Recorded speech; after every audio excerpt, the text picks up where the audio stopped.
Started about 5 minutes or so. So let's just shoot the shit. Hopefully, you guys are having a wonderful Mother's Day to all the mothers out there that is currently watching us. What is going on? How you doing? Tio, are you eating Fruit Loops or something, man? What's going Mm-mm. on? He eat Wow. pho. He's fucking that shit up, though. I just Mm-hmm. So have Pho you? is life. Is this your like your first time eating today? I mean, like what's going on? it makes sense. Makes sense. Oh, okay. So first, before we start, let's do Stormy, mic check. get your hat. Make sure Get we your do a hat. mic Go get check. your cowboy hat. Hey, I don't AJ. have a cowboy hat. He's a damn lie. I, I don't have a cowboy hat. oh, I gotta get one. oh man, what's up? Oh snap! Shout out to Wolfpack. Yes sir. Hopefully you're doing okay, Jay. I know you've been going through a rough time. You know, we Welcome we, back. we all have. So yeah. So what y'all do for y'all Mother's Day though? Sleep. Just chill. Sleep, chill, Whoop the Yeah, kids. So yeah. Moped around. I do want to say this real quick to our viewers out there whose mothers may no longer be on this earthly realm. I know it's a hard day for y'all as well. Um, on this day, and just want to give a shout out to y'all as well. Um, so rest in peace to all the mothers who are no longer walking this earth. We love y'all too, and thank y'all for not only giving the gift of life to us, but also just being that guidance for us when you were here. So just wanted to say that real quick. No longer walking That the that earth. was the nice way to say it. I'm gonna say the black way. Thank y'all for dealing with our black asses. For real. uh, Matt Hardy got hacked. He got yeah, hacked. yep. And then he Yeah, dude, that shit was tell funny. him That man tell him slid T.O. on. So it was a tweet. So he got hacked.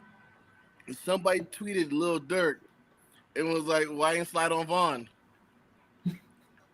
On King Vaughn?" Can you imagine being one of Dirk homeboys Yeah. like, hey bro, Matt Hardy talk about you. Wait, who's Matt Hardy? The Exactly. wrestler? Jeff brother? Yeah, bro, he talks you ain't slide. Nah, let me see that. Let me see that, bro. Nah, bro.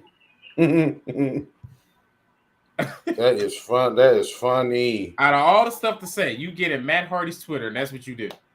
Why didn't you slide off the phone? Hey, I'm not. Yeah. I'm not gonna lie to you. That is something I would expect somebody to do if they got to Matt Hardy's Twitter is to ask why why he didn't slide. I would expect that for I some don't odd know. reason.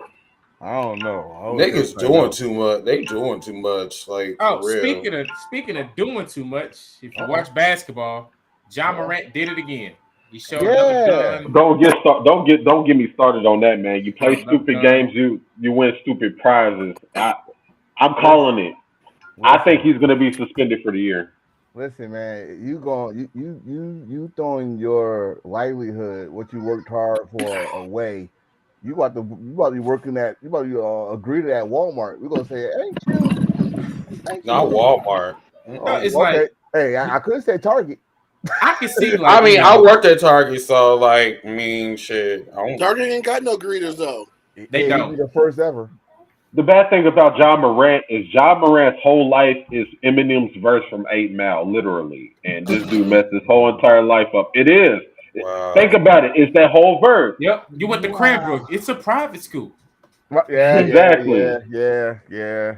He lived You're a at gangster. Your real name is Clarence. he lived at home Hey, with Not, both it's parents. Clarence. not And his parents have a Clarence. real good marriage. Yeah. That whole entire verse is John Morant's life. Because they was like, oh well, you gotta blame the friends. James Harden kicks it every week with Lil Baby and does nothing. So if he able to go kick it with Lil Baby and not do none of this crap, John with this homeboy should be smart enough. Let me not show my gun. But you know what? You know what? I think since that incident between him and Shannon Shannon Sharp, Sharp. it that opened up the forbidden door. If no But it was Dylan Janet, Brooks though. Shannon was but- arguing with Dylan Brooks, and then John came in like, "Oh, you don't want this smoke," and he looked like, "Boy, I will." Right. I'll fuck And you his, up. you know, his father tried to jump in. Pack him up.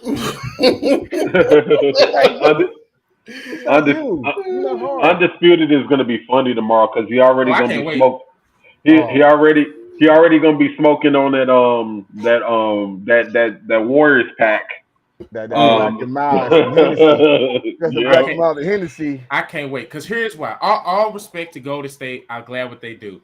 But now y'all can really look and see. I've been saying it for years. This was the luckiest dynasty in sports history. I wouldn't say all that. Think about it. Hear me out. Listen to me. Nah, you can't say that. That's bullshit because like wait a minute. No, because they scratch and claw like everybody else.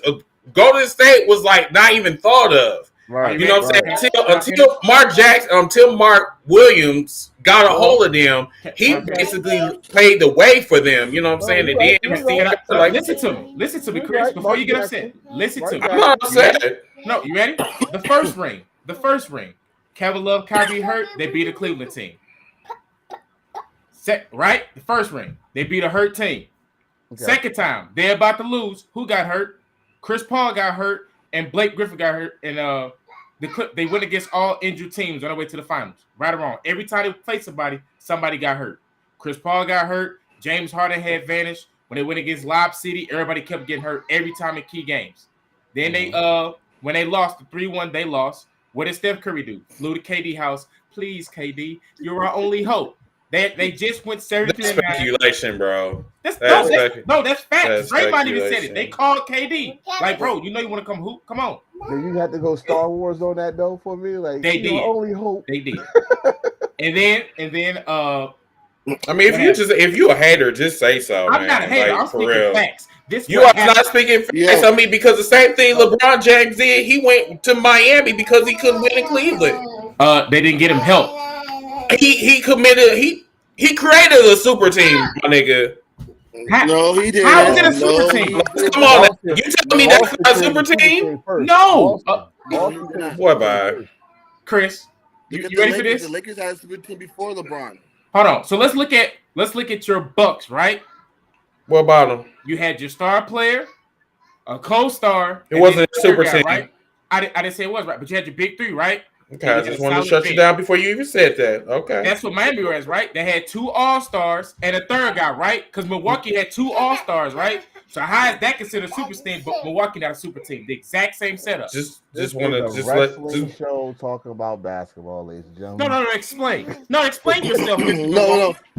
I'm not going to explain myself because we're getting ready to go live. And yes, background noise. Before we go live, hurry up. I only make one point.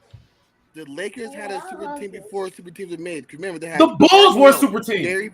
I wouldn't consider that super team still. Even though Karl Malone and Gary Payton was good, they were at the tail end of their careers. And they lost. Y'all doing too much. Okay, all right. Let's start. All right, y'all. Let's have a wonderful podcast and yeah, let's get it. Be back.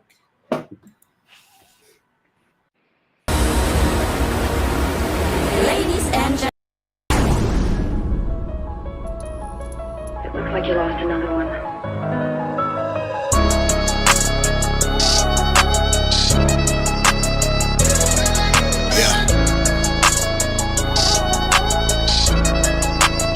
It's just the fact that I'm highly dedicated to the grind.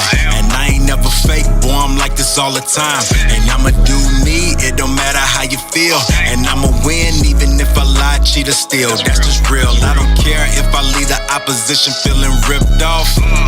And it's only cheating if you get caught. If you ain't with me, homie, I can never love ya. If you don't like it, I got 2 words for ya. I just rather lie, cheat, and steal. It's cool being faces, better being the heel. And I don't ever care how they feel. It's cool being faces, better being the heel. And they don't wanna see me in the field. It's cool being faces, better being the heel. No matter what, I'ma keep it real. It's cool being faces, better being the heel.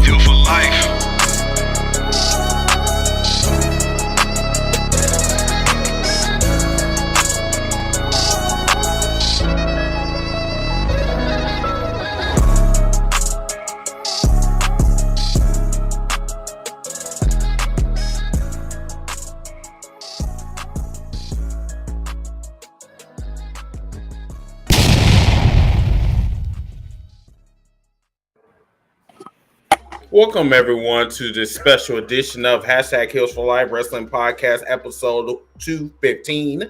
I'm your host, Mr. Team Brinkins. I'm DJ Red Flags. Thank you kindly. I'm the enforcer. Goldberg still eat corn the wrong way. Wow. I'm the real Garland. Jay Storm. Yeah. And first of all, before we go to anything, I want to bring up Reese. You trying to come at us, the ultimate tag team right here, the best tag team in the world. This ain't no fan club. This is it. We are professional wrestling. We are a professional wrestling podcast. So you, Reese, you find yourself a partner. Meet us anytime, anywhere. Don't matter what state. Ooh. Wait, where did that come from? Is there some undercover beef that I don't know about? No, it's a comment he just put down there. Oh, okay. But yeah, tonight, everyone. So, as you can see, we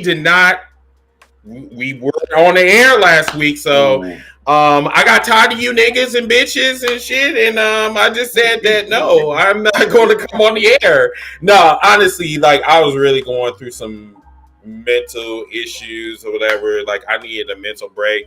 Like ever since after WrestleMania, I just been feeling some type of way, especially about wrestling or whatever. So I'm just like, let me just leave for a week, and I was away for only 3 days and shit. You know what I'm saying? That's 2.5 days, y'all. 2.5 days. 3 days. Technically, 2 days.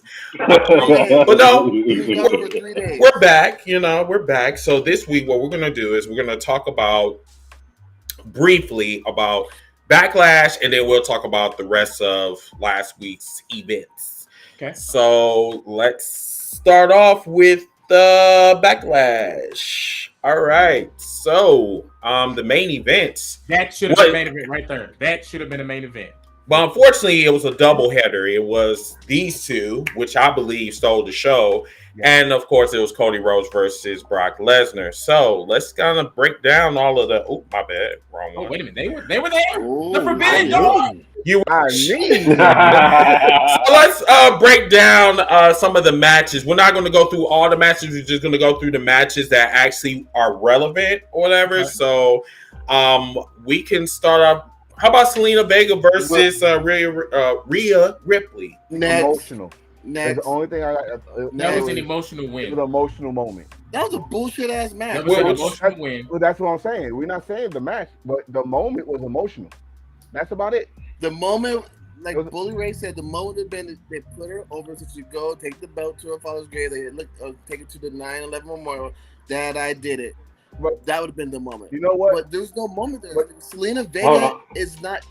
They were trying to give Selena Vega the Liv Morgan treatment or the Liv Morgan moment, and Selena Vega doesn't have it. But she's always been a C+ player. But to go with Bully Ray, when he said that would have actually like gave zero fucks to what Rhea Ripley and Charlotte did at WrestleMania.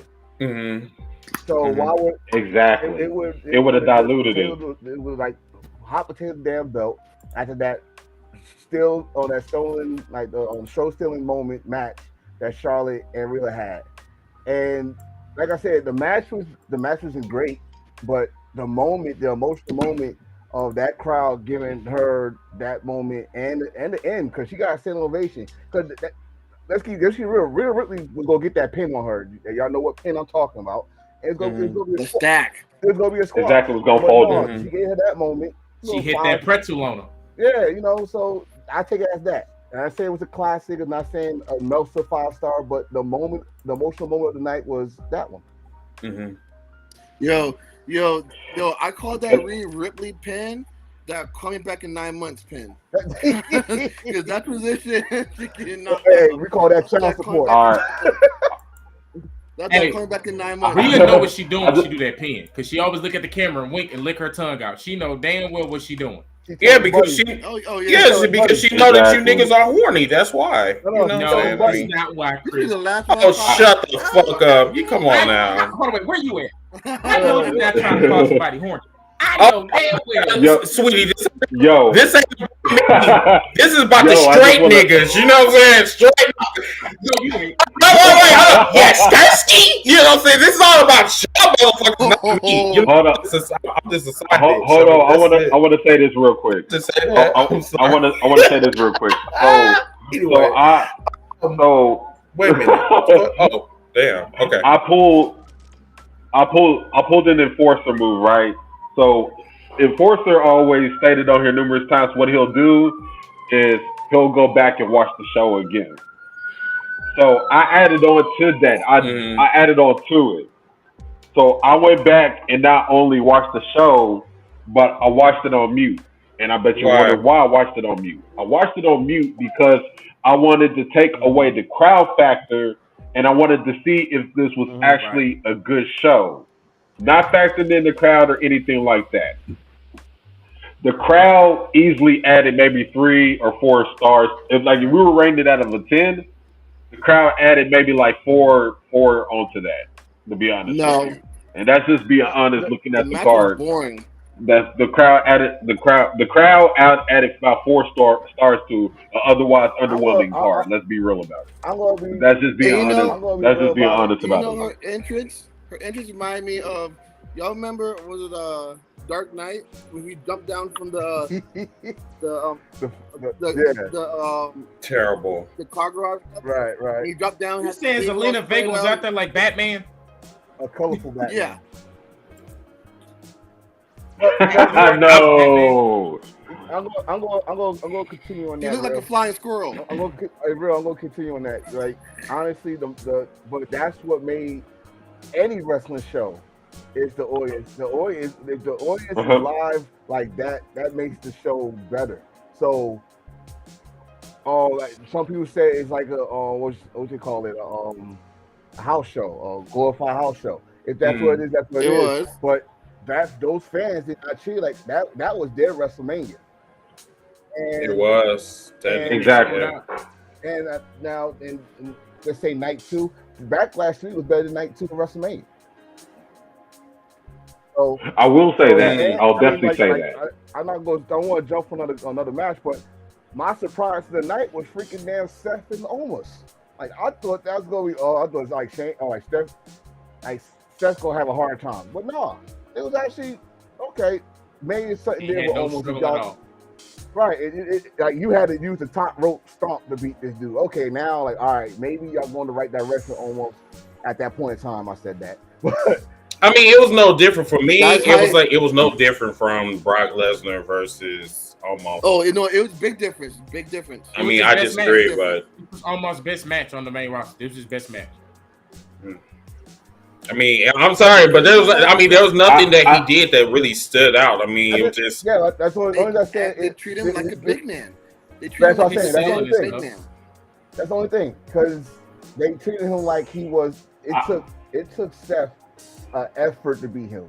Like like his last matches with Brock, Bobby Lashley. They pretty much ran him over. I'm not gonna say ran him over, but they used one move to beat him. It took 3. It took 2 regular stomps and then a super stomp from top ropes to beat Omos. And I like the super stomp. And I take that. And like Stormy just said, that's his best singles match he had in a while or ever. It's the way you have to look at the match, okay? And I kind of touched on this yesterday, with my brothers over there at Wolfpack. Is you have to look at the match from Omos' standpoint. Omos is meant to wrestle as a giant. So you have to kind of look at it differently. Now, looking at it from him wrestling from a giant standpoint, he looked, as one of the guys in the chat put, competent. He wasn't he wasn't moving like he's walking on 2 left feet. His timing was right. His pacing was right. That's how I was looking at the match. So that was his best, one-on-one match on the main roster, and you got to give a lot of credit to that to Seth. But he held his own as far as, like I said, looking competent in the ring and wrestling as a serviceable giant. Right. That's all he needed to do. My shock at Backlash was the reaction Io Sky and Bianca Belair got. It was like flipped.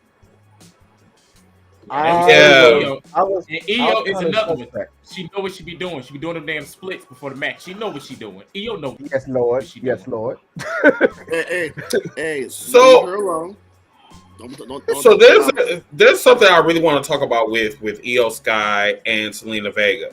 We were talking about this on TikTok, and some of the viewers from TikTok is on this podcast right now, and they can vouch for me when I say this. So when I say that these are one and done superstars, please don't go on TikTok and then say that Selena Vega is the next one up. Please don't say that Io Sky is the next one up. These are females that were basically fillers for the pay-per-view because they couldn't find anybody else. I mean, look at what they're doing with Natalya, but I digress. We'll talk about that in a minute. Yeah. But all I'm telling you is that the WWE have done this more than one occasion. So please don't think that these chicks are going to get another title shot. That's all I'm gonna say. With all right, let's say that with Io Sky and Io can. Vega. Vega, I see. That's what I'm gonna say. I see Vega as the one time, but the performance that Io Sky did, because Io Sky is a great wrestler. If you watch, you know that. Yeah, right. So Yeah, what she proved in that match, and what Bianca proved too, is that they could have a good story if you give it a chance. So I won't be surprised to see Io Sky get another shot. But after what I seen on Friday, they're going right back to the old story of Asuka. So we ain't gonna see that for a while. The story is with Io and Damage Control about to split up, which makes no sense to me because, like, number one, when was the last time we seen Asuka? It was at WrestleMania.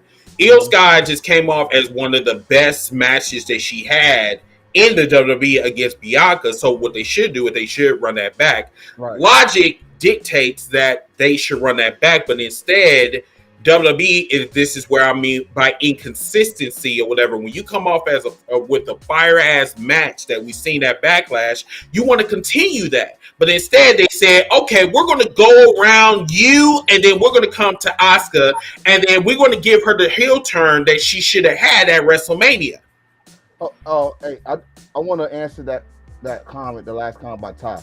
Vega, yes, she's a manager of Valet, but again, this is for people that is a fan of wrestling that knows her back. She's actually a talented wrestler if they give her a damn chance. If they give her a chance. That's another thing about WWE. Y'all got the roster. Give these people a chance to show y'all that, hey, you got people, just in case someone get hurt, you got someone that can take their spot. Or not take the spot, but continue the momentum. If you don't get that spot, thank you. It's like you just said, Chris, it's a one and done. Yeah, I have a question. What if they do give the belt to Asuka? Would we like I would love to see Asuka and Io for the belt. I think that would be a banger ass match. Yes. Sometimes that's the match everybody wants to see, but this is what I'm afraid of, y'all, and it has to be brought up. The only other star that they have drafted on the SmackDown roster outside of Bianca and of course Asuka is who? Do I have to say her name? Do I have to say her name? Well, besides Bayley, but Charlotte. But hold on. Hear me out. Why do you think they're putting so much emphasis on her being the longest reigning women's champion of the modern era and stuff like that? But remember, this is also the story that we keep on forgetting. Bianca got a hit list of the 4 horsewomen, and she beat 3 of them. There's only one left that she's been trying to get that since she was in NXT. So that's the match. That's the match they're trying to get. She's SummerSlam probably. I agree with you, but guess what's going to happen? Bianca's going to get the win, but she's going to get it back after Charlotte gets the win first. Shout out to Skrilla. Matter of fact, just a little bit about Skrilla. Skrilla actually beat one half of Beer Money this past Sunday or this past Saturday. Yeah, congrats, Skrilla. Congrats. I had to watch the match on YouTube, by the way. You did a fucking good job, bro. Cowboy James Storm. Yep. Shout out to our boy. Yep. And then continue what you were saying now. girl. But the thing is, yeah, I understand she's on break and all that, but when she comes back, she instantly wins titles. That's what happened last year. Right, that's what She came back. That's the same no shit. story was. That is the same shit. The WWE She came back with their narratives. The narrative is they want to get her to 16th right time world champion. But the last time she did it, She literally came back and said, "I want that," and she got. That's what she literally did. White privilege. But we actually was happy she did it because we was kind of sick of Ronda with the damn title. So we was kind of happy that she took the belt off of Ronda. But then we came back to reality because when you took the belt off of Ronda, y'all didn't have nothing for Charlotte. Y'all just took it off of Ronda. Y'all ain't had nothing for her at all. So, trash. So you know what they should do though? If Charlotte comes back to go against. I was just gonna say if they do that, for her to face Belair, that's just pretty much put Buster's seat for SummerSlam because she bitched to complain about WrestleMania that she's supposed to be in the main event. After that, what up, Savage? After that, that was the talk. They actually stood up and said, "Hey, we're here. The match is great." Blah blah. Now you're gonna try to say they deserve the main event or the big number spot. Put the butts in the seat. Bianca, Charlotte. That's the match we want to see. Mm-hmm. Yeah, I agree with you. That's going to be a main event night one of WrestleMania next year if they build it properly. But I think like Savage kind of pointed out, that's probably the angle they're going to go with. But yeah, Charlotte is going to get that W. She's going to win the first match because there's going to be another notch in her belt. There's going to be another notch added along with Indy Asuka's undefeated streak. There's going to be another notch in the belt with main eventing WrestleMania, being one of the first women to main event WrestleMania. All this is another notch in her belt. Now she's going to add another notch in the belt saying, I defeated the longest reigning women's champion of the modern era. That's just another notch in the belt. And it's not a notch in her belt. It's get out her daddy's shadow moment. Right. Also, on top of it, I'm glad you pointed this out too. Also, they're probably going to do this to appease the fact that she did not main event WrestleMania as well. So that's another reason they're going to probably, give her that. Like, hey, we couldn't give you this, but we're going to give you that. Charlotte gets Tiffany Stratton. They two blinds fired. Man, if that happens, I'm a Tiffany Stratton fan. That is definitely a Vince McMahon booking because how many blondes did we have go back and forth in the Attitude Era? Oh yeah, same with all that stuff. So let's go on to the next match. I'm not going to talk about the triple threat matches. We really don't need to.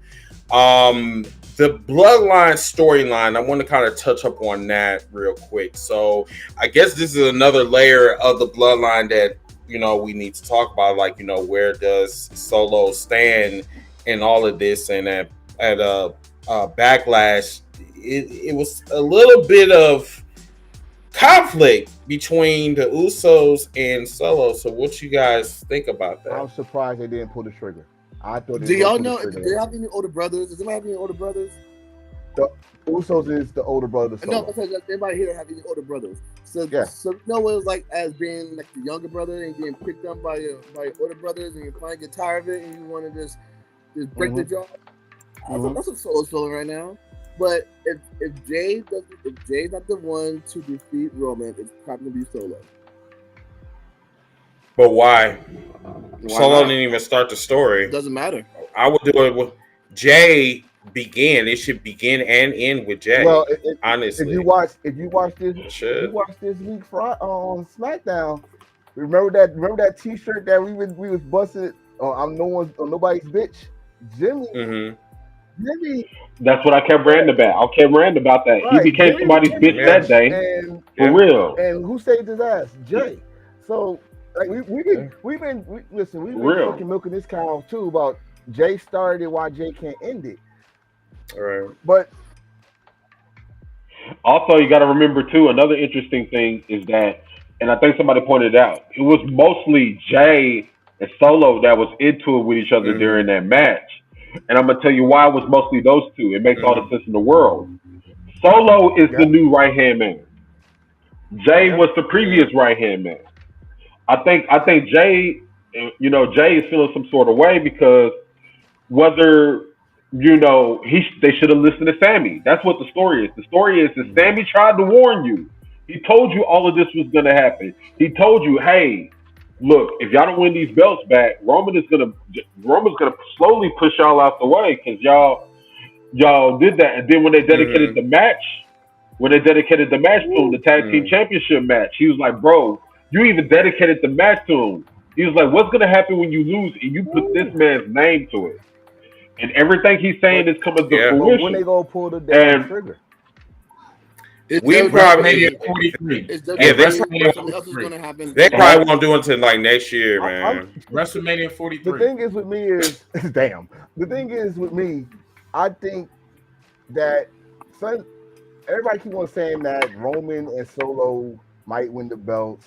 It's a good chance. I'm thinking this way to keep. If you want to make this story keep on going and have me interested, you gotta have the Usos cost them that match.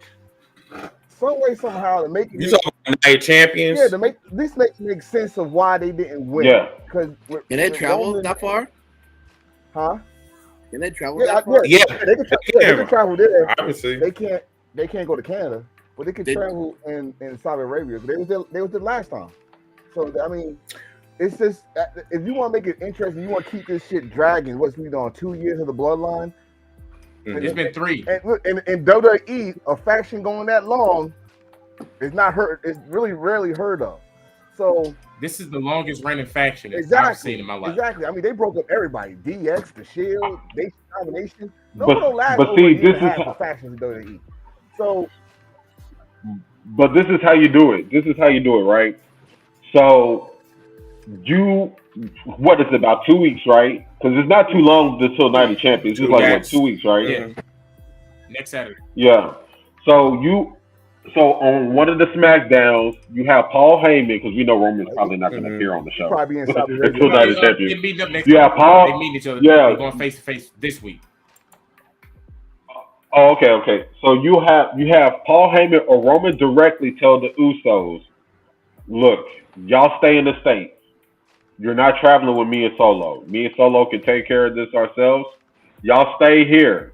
That way, if the Usos pop up, it adds more heat to the controversy. Because not only did they cost them the titles, they showed up when they weren't they've been doing that for the show past couple weeks. They've been saying, "Oh, go on the plane. They got fruit, shrimps, all that." They've been saying that for the past couple weeks. Yeah, exactly. So this time he say it, and they show up, and they're costing the titles. Oh, it's gonna be some hell to pay. You know, so that's what I'm thinking. So what? Okay, so let's see, because we got to get through Backlash or whatever, so we can get to one more Raw match. and SmackDown. We have one more match. Oh yeah, let's talk. So D match. we don't have to talk about Bad Bunny and Damian Priest. We don't have to talk about that. Let's talk about this Cody Rhodes and Brock Lesnar feud. What do you guys think about that? I mean, do you think it's relevant? I'm happy. So the feud started. I'm happy that they did the color the old-fashioned way, no blade.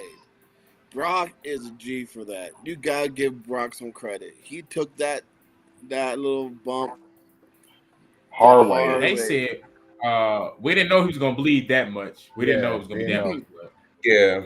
Brock, we said a drop. What's going on? I was about to say that's a big cowboy right there. You know. Indeed. But what I'm gonna say about this match, I was surprised it was a clean victory. That's all I was surprised about. It was really he pinned him. I know all the years we've seen Brock do the Kimura lot, no one ever thought about leaning forward and holding him down while he had it. They'd rather get their arm broke. But the fun part about it is that they're continuing it. I thought it was gonna be one and done. I thought Brock was gonna go home and come back around SummerSlam or something like that.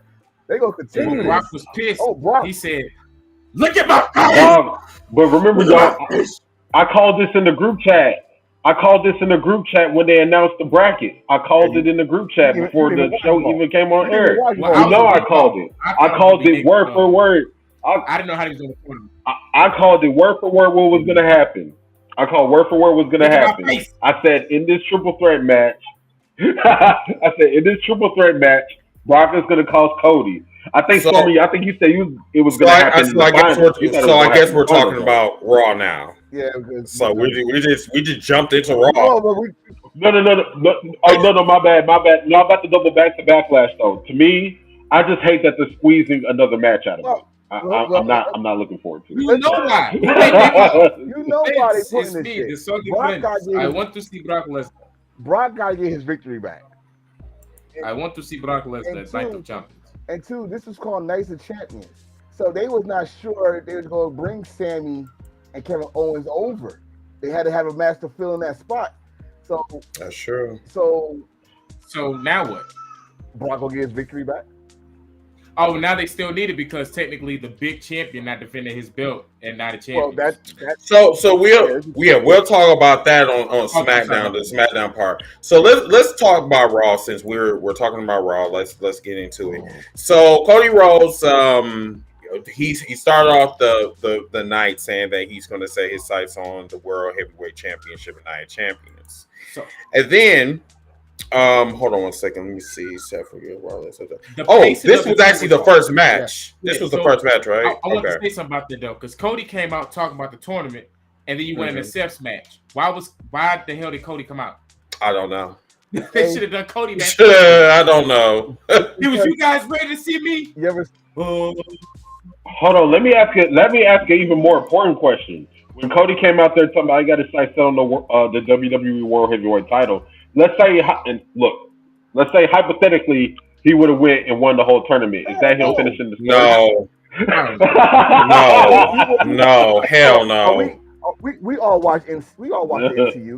So y'all gonna know exactly what I'm gonna say. He took a little multiverse approach and made a bridge in the timeline. All they did was fed a child some broccoli. Because that's all they did with Cody Rhodes. Like, here, go out there, you put them in our face and get us all vegetables. We didn't want that shit. We wanted the first match. They was in the back like, is Cody going first? No, it's Seth. So why is Cody? I don't get it. Just do it. But all jokes aside, him coming out there, this is the issue that I have here. You're gonna oversaturate Cody. You have him come out there literally like y'all all pointed out for no reason, and his match wasn't even the first match. You just had Cody. Well, it's what Jaquez just said. Like, originally, Cody was supposed to be in the triple threat first, but then Vince changed it at the last minute. And this is where I mean about Vince. Why the fuck Vince is out there? You are not part of creative. Why the fuck you put your hands in the fucking cookie jar? So I heard that in the back, as Triple H is working, there's an open Zoom call, and Vince is there on call. He's not there in person. He's on the Zoom call. That's even worse. But you know what, though? I like that. This is what I like because it go come to what I want him to do. Hey, Antoine. Everybody that lost the tournament, let's call it what it is. They gonna be in the Money in the Bank match. All right. Cody, I said this. I'm gonna say it again. Cody, the story that Cody had last year. It's gonna happen this year. He's supposed to win Money in the Bank, but I'd rather him cash it in heelish, like a heel way, because if you do it that way, by any means necessary, you gotta finish that story. It's the old Stone Cold way. I need to win the WWF title. I got to. And he did the most stupid thing, shook Vince McMahon's hand, and he became heel because he beat The Rock. Cody, if you go finish the story and make it interesting. You win it in the most heelish way possible. Passionate most heelish way possible. Because you don't do that, that's like Real said, you go oversaturate him, you go throw it in our face, and just like Roman and the John Cena of their day, we freaking disliked it and we looked for somebody else.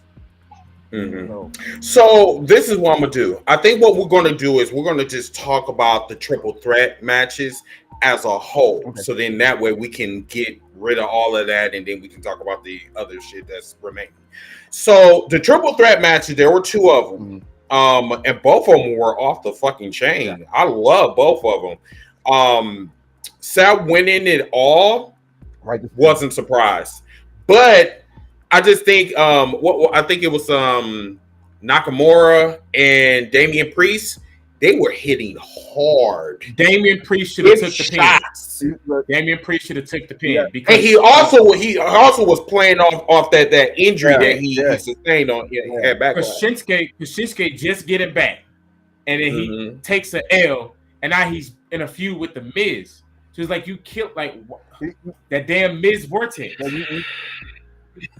But at the same time, though, you can't have Damian take another L after losing to a celebrity either. You can't kind of hurt yourself. It would have made sense though for the injured guy to take the pin, because he was hopping on one leg the whole match. Right. But at the same time, they presented him as a main eventer now, because this is not once but twice he made Bad Bunny or helped Bad Bunny look fucking outstanding. That match between them two at Backlash, that was phenomenal. They are about to reward him and get him in those main matches now. So hear me out. Now back to what Chris said though.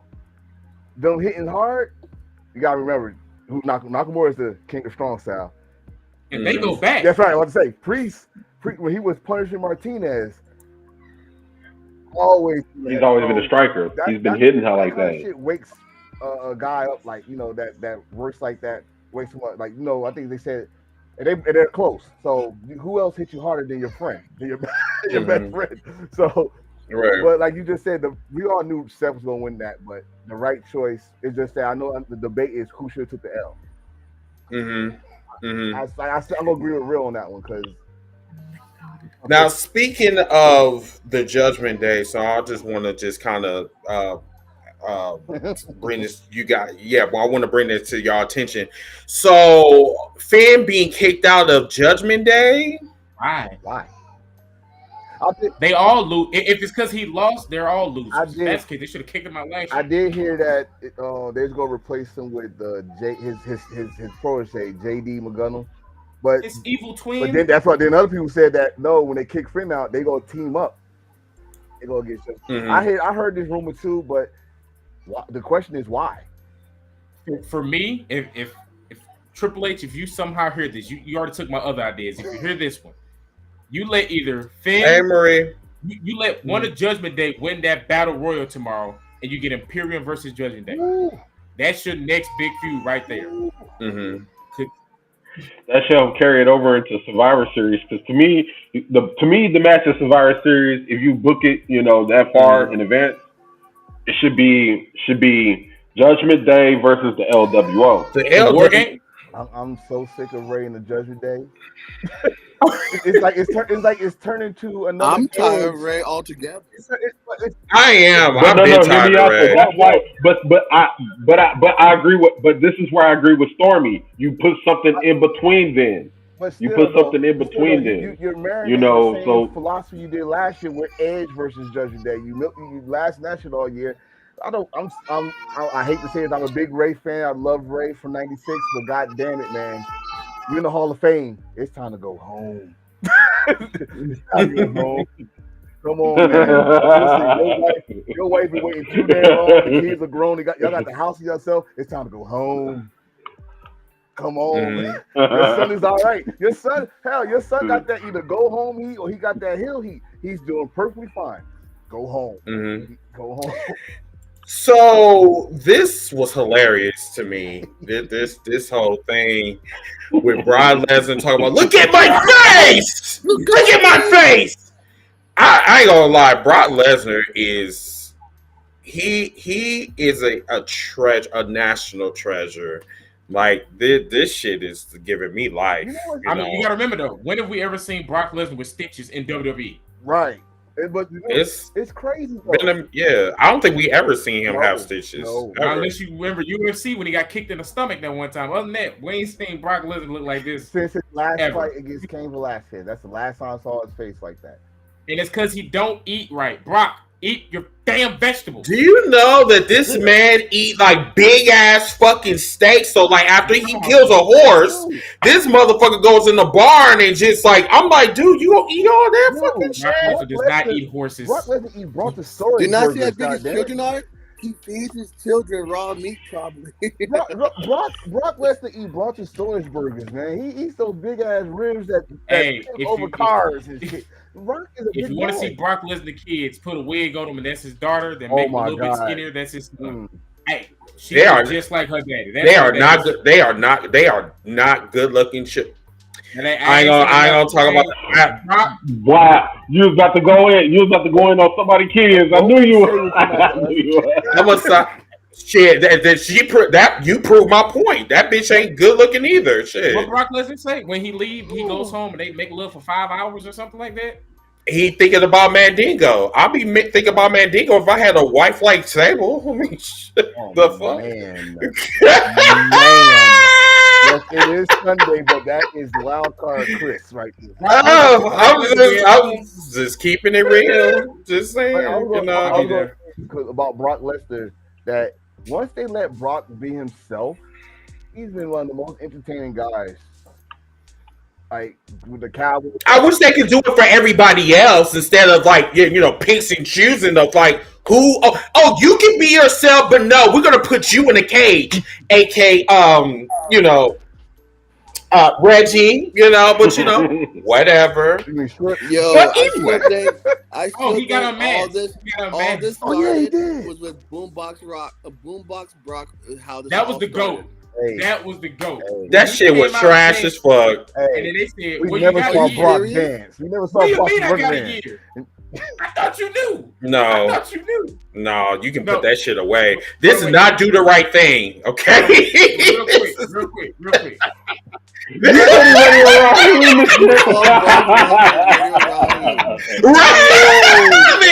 You might as well call him that shit. At least someone had to bring it up. Shit, they had to like a. Again, taking another black fucking gimmick and they making it your own. Talking about, oh yeah, that's really cool. Oh, did I see that for 1990, motherfucker? Shit, Hold on, got me real slobbering. Slobber knocker on If you didn't watch NXT, Rips got unmasked. He was Reggie. No. And they on commentary like, oh my God, I wonder who this is. And the whole building is chanting Reggie's name. So Booker T was like, oh, so you didn't know who that was? So he flipped it on the other guy like, oh, so you didn't know? He's like, no, I don't know who that is, Book. I don't know who that is. Right. It was funny. Funny And the as whole hell. crowd, Reggie. And I'm like that. I know Sean was in the back like, God damn it. I mean, it was obvious, but So did you guys want to talk about this? Oh, you know what? Let's talk about Imperium. So I thought that Imperium was the next step, the next team up to go after the undisputed tag team titles. So like, what happened? About Imperium in the ring, General Gunther. you got ladies and Next week, gentlemen. Three words. when Gunther comes Hold. to bring prestige I can answer back that to question. Monday Night Raw, you all will bow Wow. to the ring, General Gunther. Why you? I don't know what the fuck he said. Maybe he was talking to Klingon, but like Did y'all Booker. Yeah, but did y'all see how Kevin Owens was in the back was like, what is this? Right. Kevin's like, how? Kevin was like, what is it? Like, Kevin is a savage, man. Kevin's like, how? He goes, so does everybody get henchmen now? I want henchmen. Can we get He's henchmen? like, how? He's like, hey, we got a finger in our face. How we go? It's a finger in our face. We can't talk with a finger in our face. But I think they are next, though. This match got to happen at Night of Champions, I guess. I don't know. No, it's not. But we'll talk about that on SmackDown. So let's go to the next one real quick. The ring general. Now, what did you guys think about Zoe Stark versus Nikki Cross? He has the best women's finisher in She wrestling. do, but the match. And I actually used that in WWE 2K23. I was trying to figure out who finished her with The that. match. was. The match. I'm sorry, but I still love crazy ass Nikki Cross. Like, Fuck that bitch. All right. dude, she's No, running a no, 440. no. She's running a 440 down the ramp. Chris, No, why so hard? No, Because I'm just like, Why so hard? let me bring. Why? No. Run your ass back to fucking catering, okay, bitch? Like, for real. Here's what happened. So Nikki Hold on, let me say this about Zoe Stark. This is gonna sound fucked up. Zoe Stark is probably the oldest 20-something-year-old I ever Was seen she in my life. 20? But she can wrestle her ass off. She's young. She's 20. You didn't know? I thought she was. Like, Listen, I thought she was like in her 20. 40s. I mean, maybe it's her face. She's 20. She's 20 something. 20 something? Because goddamn it, she looks 40. She looks 40. She need to really put. She really needs to put down the highlight beers. Like, put them down. She's what? She held. She held Stormy. She looks too old to be in her. She looks too goddamn old. She got that great face. See, I'm not gonna lie. The reason I made that comment because I knew that when I said that comment, Chris was. I looked at her because I'm like, this bitch old as fuck. They talking about she only 29. I'm like, what? I said, girl, you need to put down them alcohol beverages because, girl, it's not doing your face. It's just all jokes aside, and I'm pretty sure Stormy might, he'll have because he watches NXT. I think more than most of us in here. But for the matches I have seen with Zoe Stark, she can. I like her. She can wrestle her ass off, but I'm sorry, Willis comment you wrong. Don't do that. She is not. She is not. She. Just like some of these other ugly bitches that's out here. She is definitely not a transformer. She is not a Decepticon. Okay, if that's what you're getting at, she's not a Decepticon. Willis, I was trying to real quick. Willis, I was trying to make a serious. I was really trying to be serious, but I was trying to be serious. All I was trying to say is the one. We gotta put our hands down that one. Goddamn. It came down to two choices, right? So it was between Zoe and Nikita. Whoever got helped first is gonna get called up. And Zoe. This man called her a Decepticon. Right. No. That's what Willis was implying, that she's a Decepticon, and I had to clean that up. I had to clear that up. She is not a Decepticon. So for those of you that don't know, hey Chris, have you ever heard her cut a promo before? She even sounds old in her promos, and I'm not knocking her or anything like that. I'm just saying the one thing she needs to work on is her promo skills. One, yes, she's not. She doesn't have an identity. It's her issue. No identity. I like her intensity. She's just Zoe Stark. I like her intensity. Yeah, I do. She can wrestle. She's a former champion. Yes. You sure? But you sure? Yeah, talk about you're sure. I'm like, do you not know who this child's father is? I have the worst mouthful. He does. I just noticed that I mean, this man was talking about spitting in people's mouth and shit like earlier, like when we were talking on the podcast. Like I'm just like, I don't care. Wait, Nothing. what? Nothing. That's probably one of the most sexiest moves in the bedroom. You grab it by the throat. Anyway. Where is going? Yeah, moving on. I think you got here. What hurt Nikki was they let her do what she wanted. She said, "Hey, can I be a superhero? Like whatever, if you get it over." And then after that had its run. What made her special? They're gone. Sanity is gone. Psycho Nikki by herself wasn't working. Exactly. But it worked when you had the group, and she was still putting on good matches. But you remember that match she had with Oscar? Wasn't that the last woman standing? Mm-hmm. NXT, it was a banger. Yeah. But now they're not letting her do that. That was her She's a jobber now. They were supposed to bring back Sanity. That's when they put that hold that talent freeze. Hiring freeze. They were supposed to bring Sandy back because they signed Eric Young. Now, they did? Eric Young he signed, but they can't bring him in because it's a talent freeze. So. Yeah, ain't he in the back now? Or he waiting to get called? He's waiting. Right now he's playing freaking fantasy hockey right now. So it's that's what he's doing. Did you say fantasy hockey? Yeah, That's hilarious. That's hilarious. Let me see. I think we are almost past Raw. Let me just make sure. We already talked about her. So this Xavier Woods really needs to go back playing video games again. So what's up with this? Like this man jobbing out to Dominic Mysterio. Well, actually, Oh God. Oh, I ain't hear that in a long time. Yeah. well, Judgment Day did get involved, and he talked about it, and Real retweeted him and laughed at him. Oh, I mean, I would too. I mean, this is like, a former Burger King of the Ring winner. bro. He said, I guess I got a Judgment Day problem, and she said, "Ha!" Wait. You don't watch Raw? Don't you know Judgment Day gonna cheat? What's wrong with you? New Day. I guess New Day's not rocking right now. You by yourself. Yeah, New Day is having a bad day. No. But y'all gonna laugh at me for this comment, but you have with Dominic being one of the top heels in the company, you have to give him some wins. Hook or by Chris. I would say he is the biggest heel in the company. I'm sorry. Even though it is Xavier jobbing to Dominic Mysterio, needed to win. I don't look at Chris face.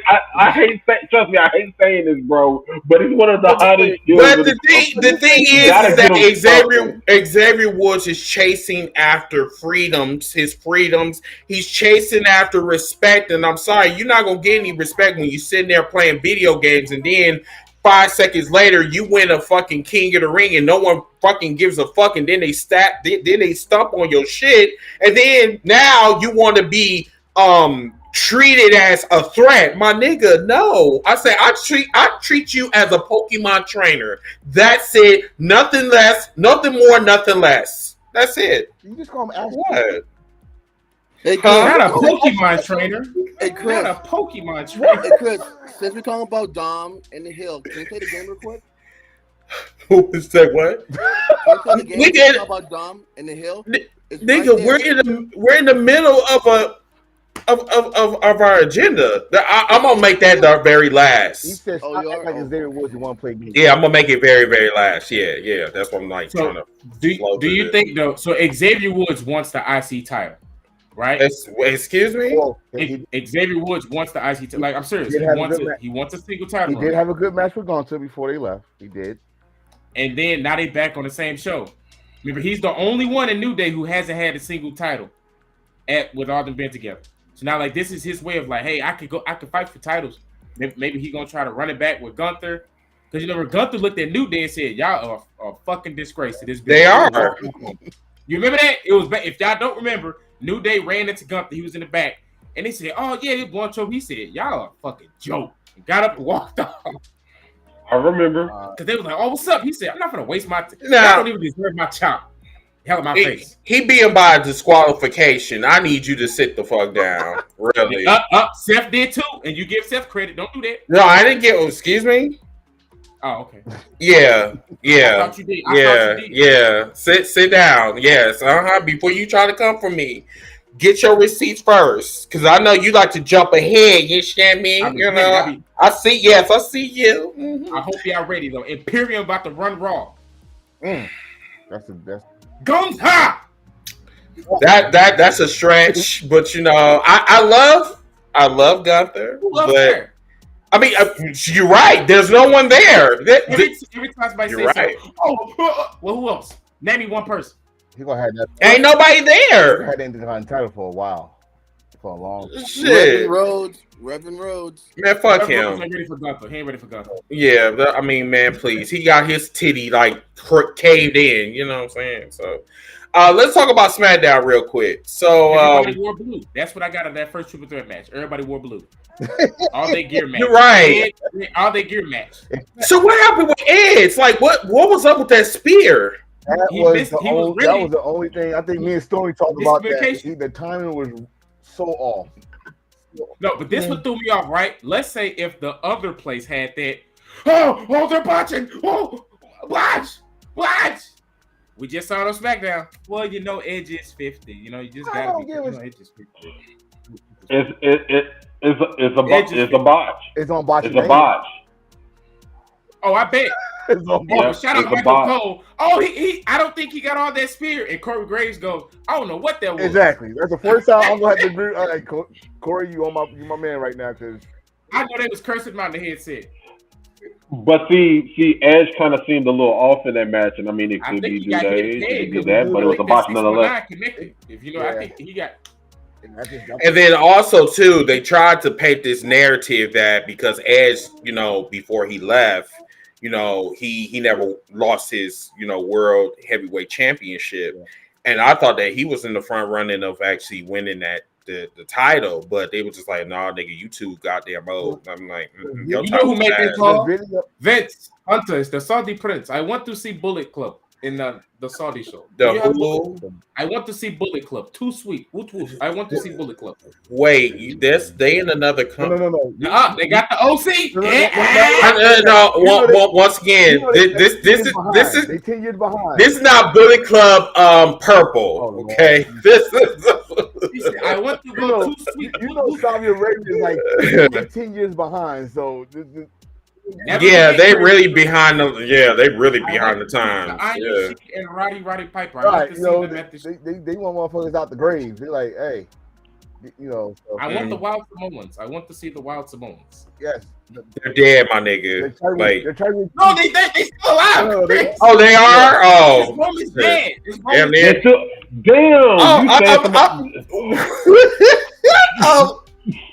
No, hold on. No, time the fuck out. Did you say damn near?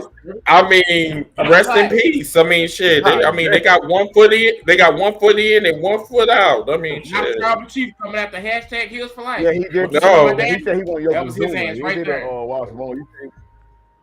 No, they did ask for Yokozuna though. The first year. What do we want? Yokozuna. That's right. All that money, you tell me you can't use Google? Whatever. Anyway, moving on. So yeah, the triple threat matches on SmackDown, bangers, loved it. Especially, I thought Bobby Lashley was actually going to win, but they gave clean. Yeah, and he was bloody too. AJ Styles now. AJ Styles. So I like the match. And those that know, that's like a Impact reunion match right there of former Impact champions and former WWE champions. I thought Bobby Lashley was because I've been screaming to the mountaintops. This man never got a rematch for his damn belt, and he never lost it. But I guess he was busted open and all that stuff. When he got knocked out of Elimination Chamber, they drugged him out. That's it. That's the last time we saw Bobby Lashley. Bobby Lashley. Oh yeah, Bobby Lashley. Yeah. I'm not complaining. About Seth Rollins and AJ Styles. That's a great match on paper. No, I'm not. No, that's going to be a banger regardless. Right. Yeah, that's going to be a banger. So I'm not really worried about that. Mm-hmm. Plus, you got to remember they're going to run that Bobby Roman match, whether it be at Money in the Bank, whether it be at SummerSlam. It's going to happen in one of those two events. They're going to run that Bobby. And the fun thing about it is that match is a Scooby snack for Roman. All these matches in 2023 are going to be nothing but Scooby snacks. That's it. They're all going to be Scooby snacks. Craggy, like Zoink Scoob, man. I can sure go for Scooby snacks. Yes, Sirski. Yes. Let me see. So, like, what other? Oh, Walmart special shirt. Hey, huh? You guys, Walmart special. Oh, that's WrestleMania 13. Oh, yeah, no, 14. 14. I ain't WrestleMania 13. They never. What's that? Nice. Yeah, that's 14. 14. Yeah, I had to. Hey, that's sure that all the stores. Target, Walmart, Route 21, Five Below, Rainbow. Like there are other WrestleManias. Hey, do not disrespect Five Below. That's one of my favorite stores. Hey, they got some good shirts. Hey, I stay on their site. They got a site now. They got some good shirts there. What? So let's talk about Cameron Graves and pinning Baron Corbin. What's up with this? Grimes, I'm sorry, Grimes. So what's up with this? I mean, this man came. I mean, like I'm trying to figure this out about Baron Corbin. This man went from being homeless, he was crackhead, a Burger King crackhead, and this is pure. He was a crackhead. Then he was a homeless man, and then he won a lottery, and now he's back being a jobber. So what's going on? Talk to me. So the story I'm hearing is that Baron Corbin asked to go back to the Lone Wolf. So maybe this can be the way. Like he's on another downfall No, to get he him needs back hair into for that. He needs hair for that. You know, I mean, he can always get a wig. He might can pull it. He can pull it off without hair. No, might he not need hair no, for it. Just give him his edge back. can't go. So y'all associate Lone Wolf with hair. He has to have hair to be have Lone Wolf. hair. Dude, that lone. You want him to have his Wolf, his hairline was all the way back to here when he was Lone Wolf before. that Lone Wolf bro. Gimmick was his. That Lone Wolf gimmick was his best fucking gimmick. That was the best version of Baron Corbin. It was. It was built perfect. And who ended it? Goddamn John Cena. It was not even that. It was perfect when he didn't speak and he beat you in 13 seconds and he walked back out. The entrance was everything was good. The production, everything. As soon as he opened his goddamn mouth, they turned him heel. Mm-hmm. Don't he still got that streak of nobody's kicked out the end of days, or did that end already? Don't he still got that? No, they ended. No, Drew got it. Drew. Yeah, Drew they ended that shit. But yeah. There's no way in hell he's going back to Lone Wolf after losing in 7 seconds. I'm sorry. That was the most funniest shit I've ever seen in my life. Yeah. And then the only reason they did that was because that's how Cameron that's how Cameron Grimes debuted in NXT. He beat Sean Muleta in 7 seconds. They just copied and pasted it on the main roster. That is not true. We are not talking about hair for men. We are not talking about that. No. But the thing is, like, if this man want to go back being a wolf, he needs to actually get some extensions or something to go back to value beauty and get some fake ass hair or something like that. Get the surgery John Cena got. This is John Cena did when he got the hair plugs. Now look at him. And Fast and Furious. All you gotta do is get a black woman, and they got friends that got the lace fronts and all that shit. He'd be all right. And super glue, right? Listen, right? Oh, jeez. Go talk to Bianca. All right, so let me ask you. All right, level with me here. Doesn't necessarily have to be. All right, so for him to be the Lone Wolf, doesn't necessarily have to be like long hair like he had before. Can it just be like short? Like short? I think it has to be long. Honestly, I think. Well, except for Chris, I think we're really joking, but that's. I don't think he's not the guy that could bring that character back. I'm sorry. We remembered it, but the way his career had been built up, he can't bring that back. Well, the original downfall of Corbin was, remember that tag team with the racist dude? They were gonna be a stable together. The Lone Wolves. Remember them? For big. No. Oh, that's it. The Forgotten Sons. About Forgotten Sons? They were gonna be the faction. They was beefing with New Day. They got called up and they kept teaming up with Baron Corbin. They were about to be a faction. Then that dude made all them Trump tweets, and they had to flip Corbin because that was going to be his faction. Oh, his bitch ass! His bitch ass is retiring anyways. I've seen some news about that. Good riddance, because they were about to take down New Day. It was when New Day was at their height of winning. Was this during the Terradome days? No, this was when New Day was in their tag title run. Oh God.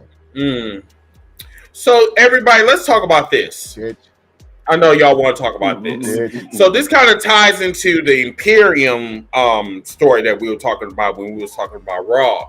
So the Tribal Chief comes back, throws shade as always, saying that, the Usos are the problem. They are the problem. So now he knows, now he's a problem solver now.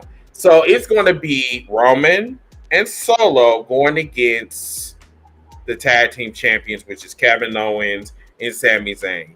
What do you guys think about this? Well, all the tag teams in that company are all losers. I mean, no, I respect them all, but if you look at the tag scene in WWE, they're all losers. They all just recently lost. That's why they only losers because they don't get no fucking chance. So you tell they don't get a chance. What do you mean? They just had a host tag team showcase. Okay, and then they got one chance out of how many? Like, you're not building them up properly. Neither tag team is getting a string of wins and stuff like that.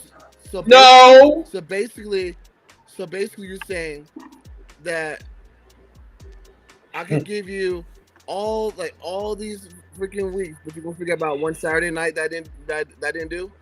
That's basically what you're saying. We get them. They gave them some shine, but at the end of the day, they're focusing. Yes, they're focusing on the storyline. So in a sense, yeah, you're taking away from the rest of them, but you're still giving them their own shine without the title, because they've been tagging. These teams been tagging against each other, but just because it's not for the title, it doesn't mean anything. Okay, so we went from having, I don't know how long the New Day was tag team champions, but it was a record breaking. They broke the record. 480. Right. Finally got the belts off them. Perfect ending at WrestleMania. Sammy got the moment that he had to get that moment. Kevin Owens finally got gold around his waist after fucking 4 to 5 years. Mm-hmm. And they made it clear they want to give other teams opportunity. And we thought they were going to get that when, after the Backlash match, we thought it was over right there. Now we're going to move on to Solo and the Usos, the cracks in the bloodline. But you're still bringing in Sammy and Kevin Owens. Us here at Wolfpack Podcast do not. But I second that. I second that. But yes. And you look at the match on Raw between the Imperium and Sammy. It was not bad.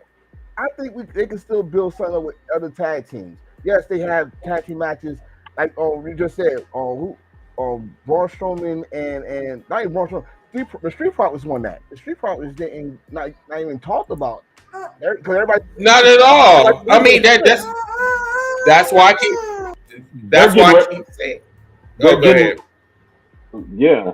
I'm about to say they're getting ready to go against a makeshift tag team of Rick Boogs and LA Knight next week. Who gives a fuck about them? I'm not saying that. Yeah. My point. I'm not saying the tag team WWE needs a title shot, but I mean, they like.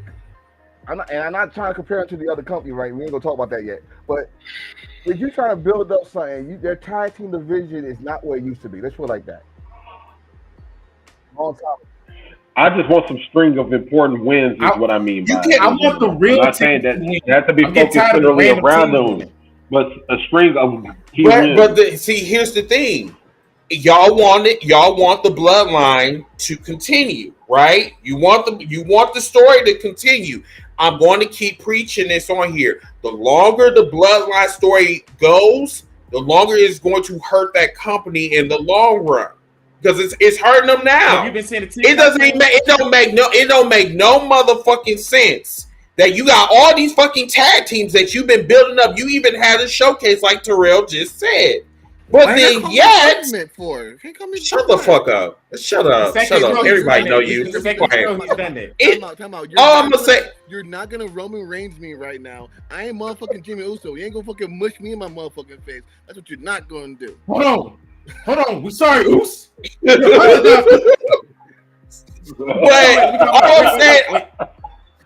we're sorry, Oos. All right, you stupid. All I'm saying is that it doesn't make any sense that they have these random teams and they don't know what to do with them, and that your only match that you could come up with is in the bloodline. Well, this Sammy said that he's done with the bloodline. Why are we coming back to this again? They wanted to work. They said it. They wanted to work with the other tag teams to get this division back where it was. And again, the showcase showed that you got some good tag teams. I mean, we Alpha Academy showed their ass off. Hell, Braun Strowman, Ricochet showed it. And then you got Street Profits, who's a multi-time tag team champion. You know who fought this is? We keep skipping on the main person who fought this is. This is all Rick Boo's fault because he tore his quads in that tag title match. Because Shinsuke and Rick Boo's were going to beat the Usos at Mania. But Rick Boo's tore his quad. All this crap happened after he tore his quad. But I have a question. When we're not complaining, when we're not complaining for the WWE, there's no tag team there. There's no tag team. Now we got tag teams there. Now we're complaining that they're not getting no shine. Make up your goddamn minds. I mean, they're not. I mean, yeah, you're right. They had the WrestleMania showcase and they said, "Hey, this is a number one contender match." And who won the showcase? Who won the showcase? And that was the whole point. Like, there was nothing on that was on the line. If I wanted to go to a zoo and see the animals on showcase, I would just do that. Wait, hold on. We forgot to bring up something. The showcase match, right? We keep bringing it up. Didn't the Street Profits lose an untitled match on that Monday, Yes. the Raw after Mania Yes. to KO? So it made that showcase. It made the showcase pointless. It made it pointless. It made it pointless. It's a lot of shit that they do is pointless, but that ugly ass belt, you know what I'm saying? Like it's just so whatever. Real quick though, with that, so does Roman have 2 titles, or is it one belt now? They was thinking about making making one belt, but I guess he looks more dominant with 2 belts. I don't know. Okay. It's WWE. Because that shit is like that shit is really irritating me. All right, let's talk about this. Yeah. Like, I'm sorry, but Bianca Belair looks so much better with green. You was on, you know what I'm saying? She did the What? Carlito. I spit I that don't know out. if y'all noticed it. Cool. Yo, let me tell you how Only fucked time- up Chris is. The only time they go to Knoxville is when Bianca is champ. Has anybody else noticed that? No, they go to Knoxville. The king. King is still the king of Tennessee, not just Memphis. But I'm gonna say how fucked up this man right here, our fearless leader. So what that happened. This man did not say a word. He start bugging out laughing. Said she has not looked no better. I was like, wait a minute, what did you just say? What you just said? I said she looks better with green on. I'm gonna say I was blue. By the way. I mean, no, it wasn't blue. Oh, I thought it was green. Bianca sold that like she was on an episode of Baddies. I mean, that's what happens when you fuck around with gamma rays. But it's kind of fucked up though, because y'all promoted this shit all night. Oh, He said gamma rays. Acknowledge that. Right? I was trying to go past it. But I was hoping somebody pick it up, but they try to acknowledge all night. Oh, we're gonna finally acknowledge her longest reign, title reign, blah blah. She get there, smack her ass, hugging the family, and then as soon as you about to say something, Oscar come out. And you could tell something was in Oscar mouth because she's, you know how you hold water and you don't want to laugh. Yeah, right. Going around and I'm just like, girl, just spit it out for real. No, hey, Wait a minute. Wait a minute. See, I don't know about y'all. That's because feel like spitting in their mouth, you know what I'm saying? So you know what? Spitters are quitters sometimes, you know what I'm saying? You gotta have some room to talk, you know what I'm saying? You can't have all type of fluids in your mouth, you know. Welcome to Hills of White Podcast. Oscar can Dore Omegato on me anytime she wants. I don't hey! Ski. I be like Goku. Ski. Yes, sir. Yes, sir. Hey, y'all know this is not a PG show. Hey, but no, this is not TikTok. No. Oscar gets it done this time now? Thank you, Jesus. Yes. You think Oscar gets it done this time?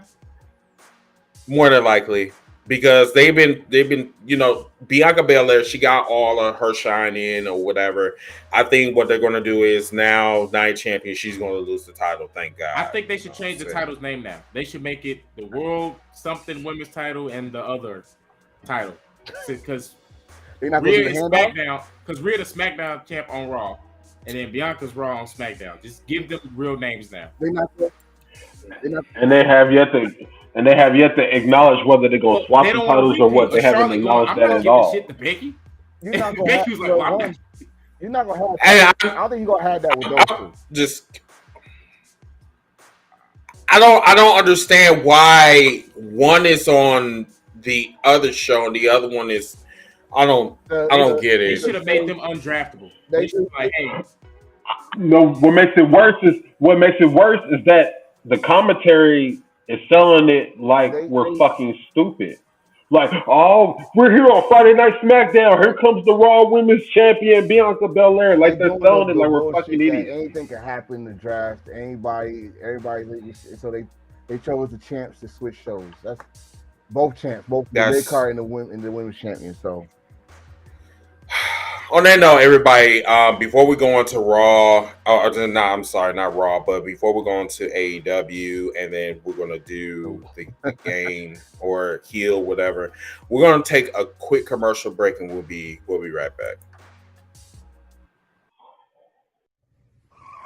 Good evening, everybody. This is your friendly neighborhood enforcer from Hills of Life Wrestling Podcast.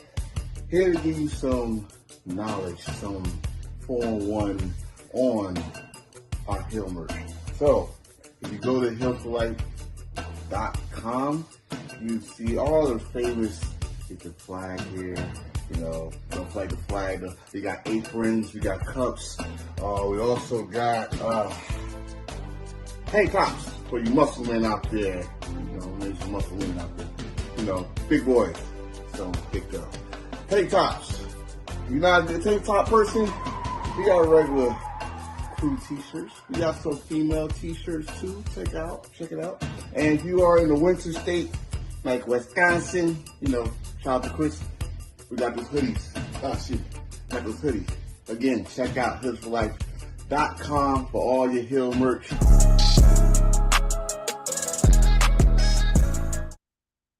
I really gotta change that.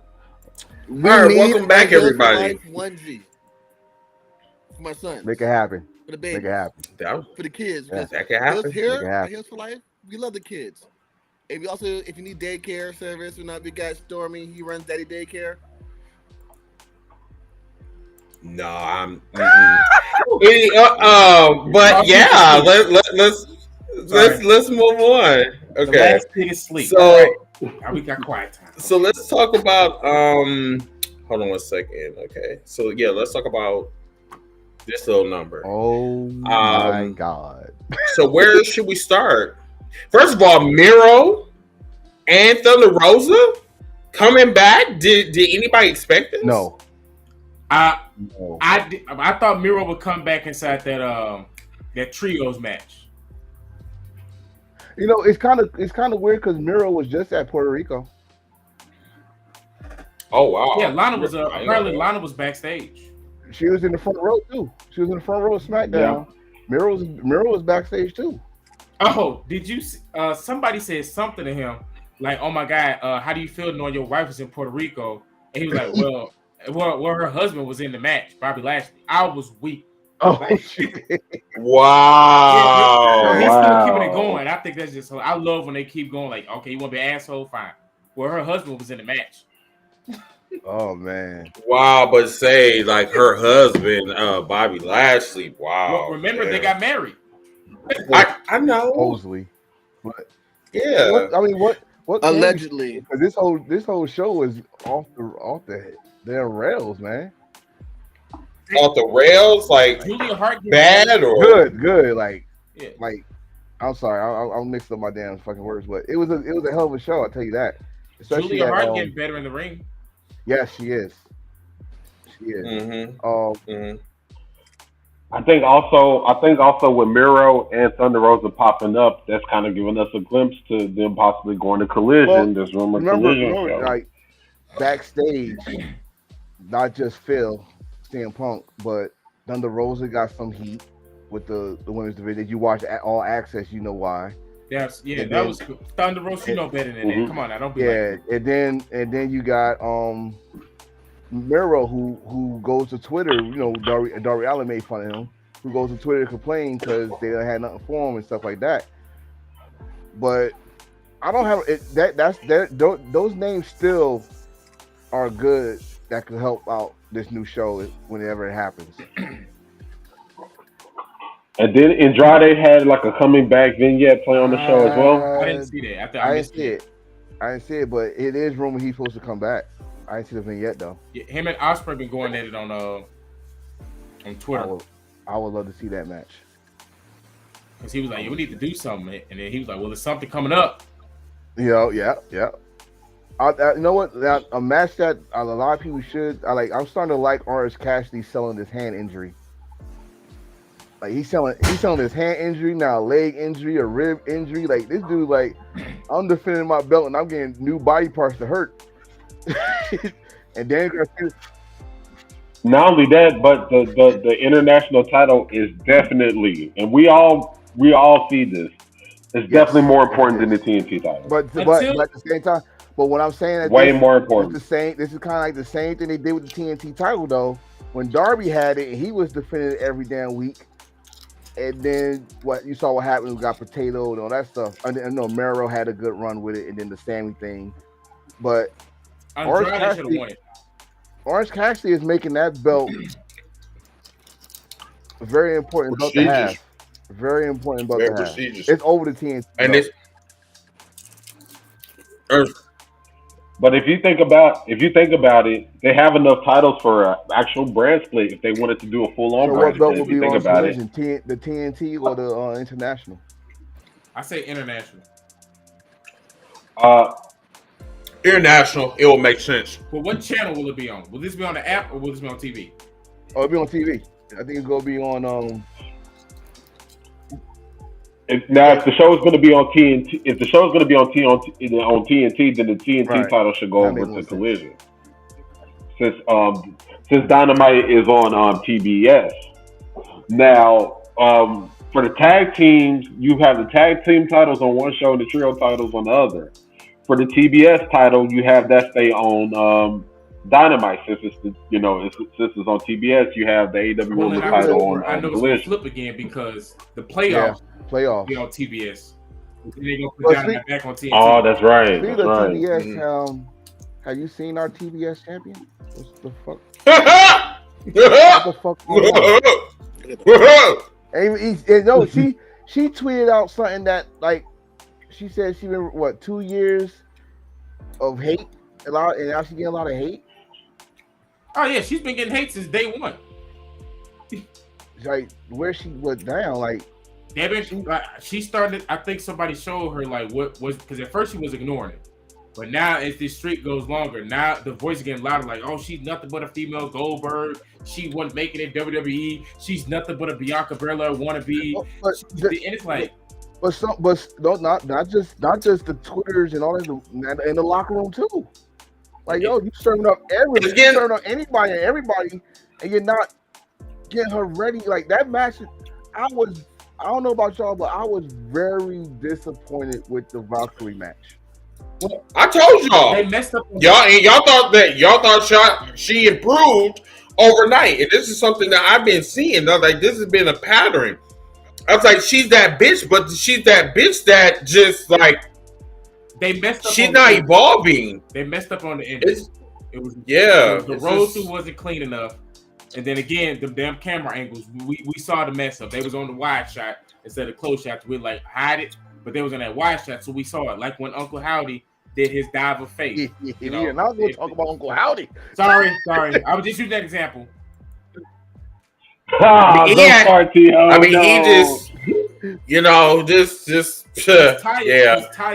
Taya gonna get a good. If Taya's gonna get a good match out of it. Taya is going to wrestle a box and get a good match out of it. So I'm just over. Now, so I'm over trying to save a hoe.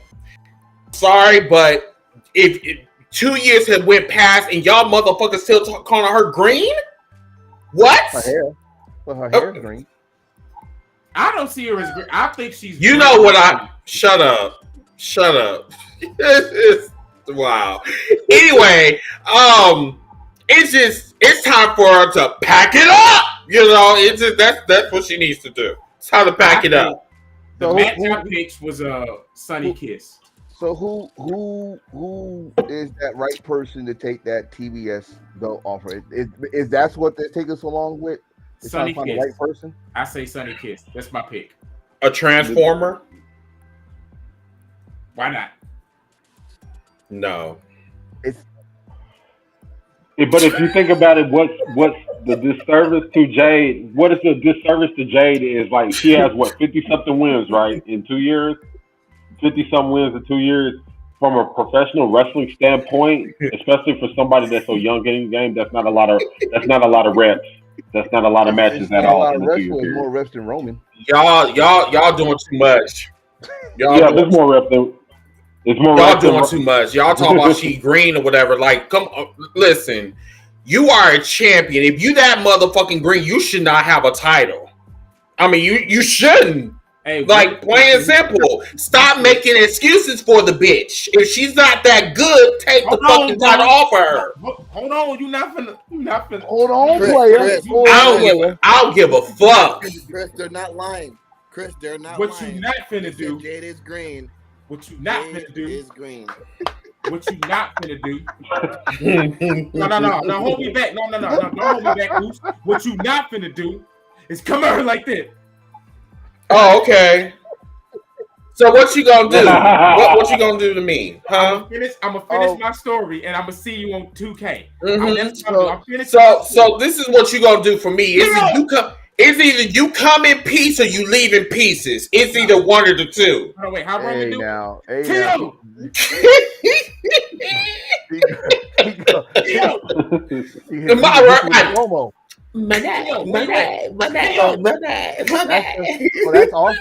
that's also the rumor. The rumor that Miss Monet supposed to be coming to Boston. I'm here for that. I'm here for that. Wait.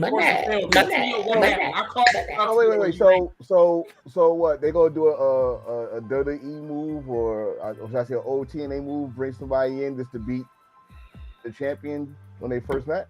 And if it's Monet, if it's her, then I'm good.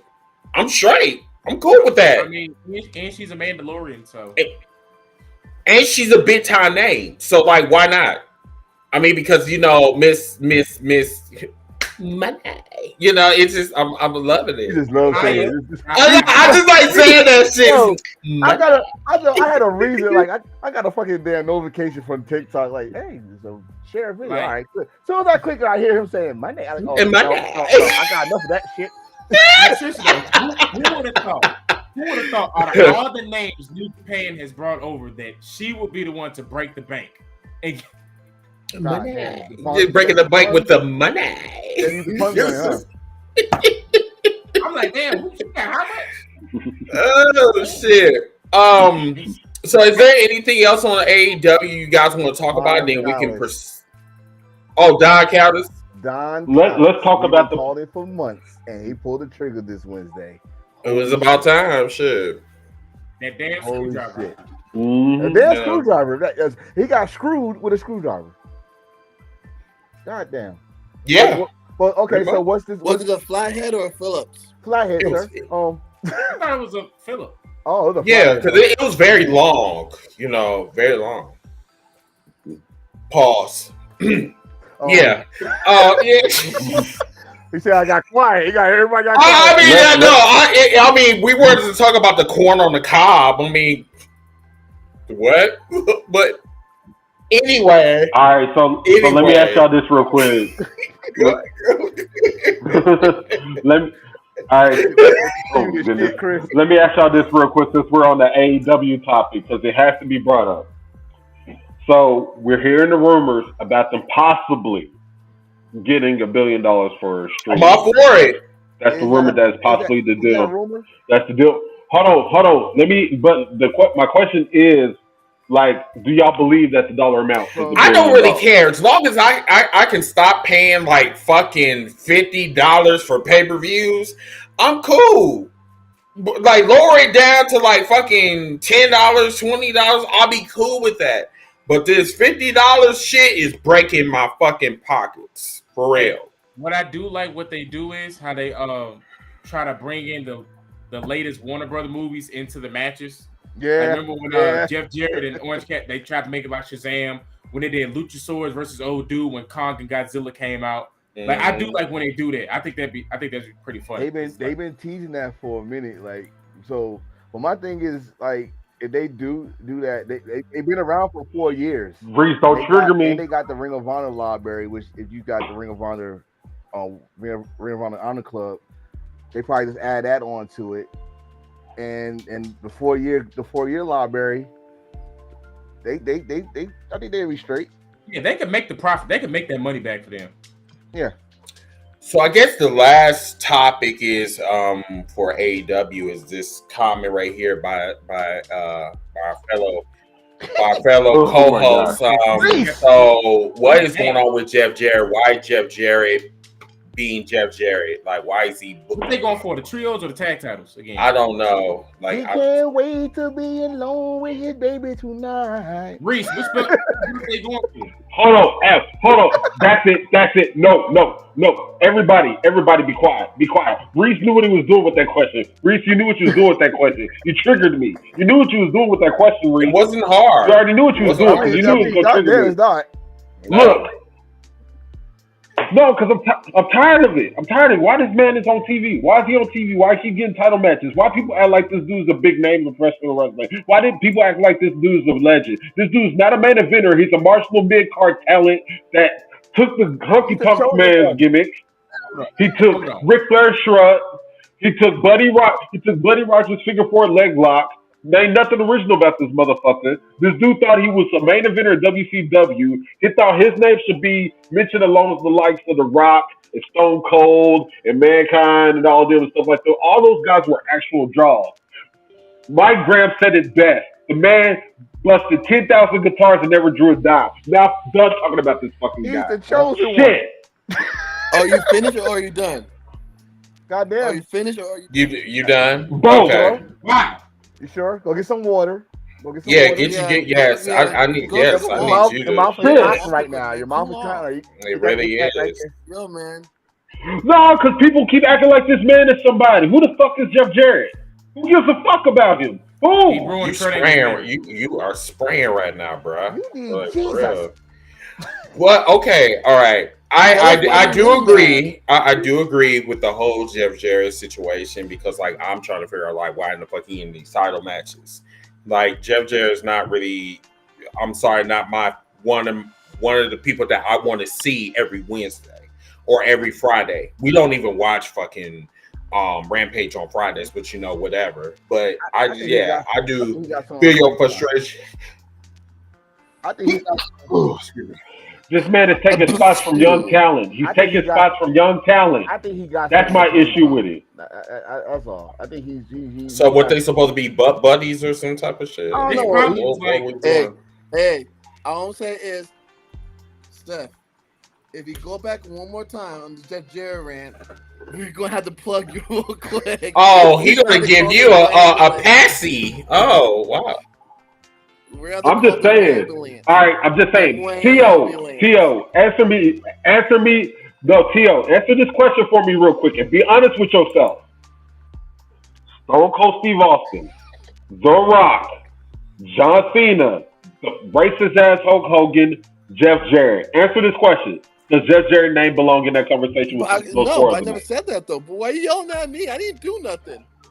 That's my issue because people act like he belongs in that conversation. That's my issue there. What are you talking about? The only thing, who's these people? I'm not going to do it because you already fired up. I never saw a black man turn red in my life until now, and I don't even know. So, I just want to say, Tony Khan needs to pull the trigger on LFI and let them go at the House of Black. That's your next big group. La Facción Inaugurales. Vance, Jalistico, and Roosh, and Jose the assistant.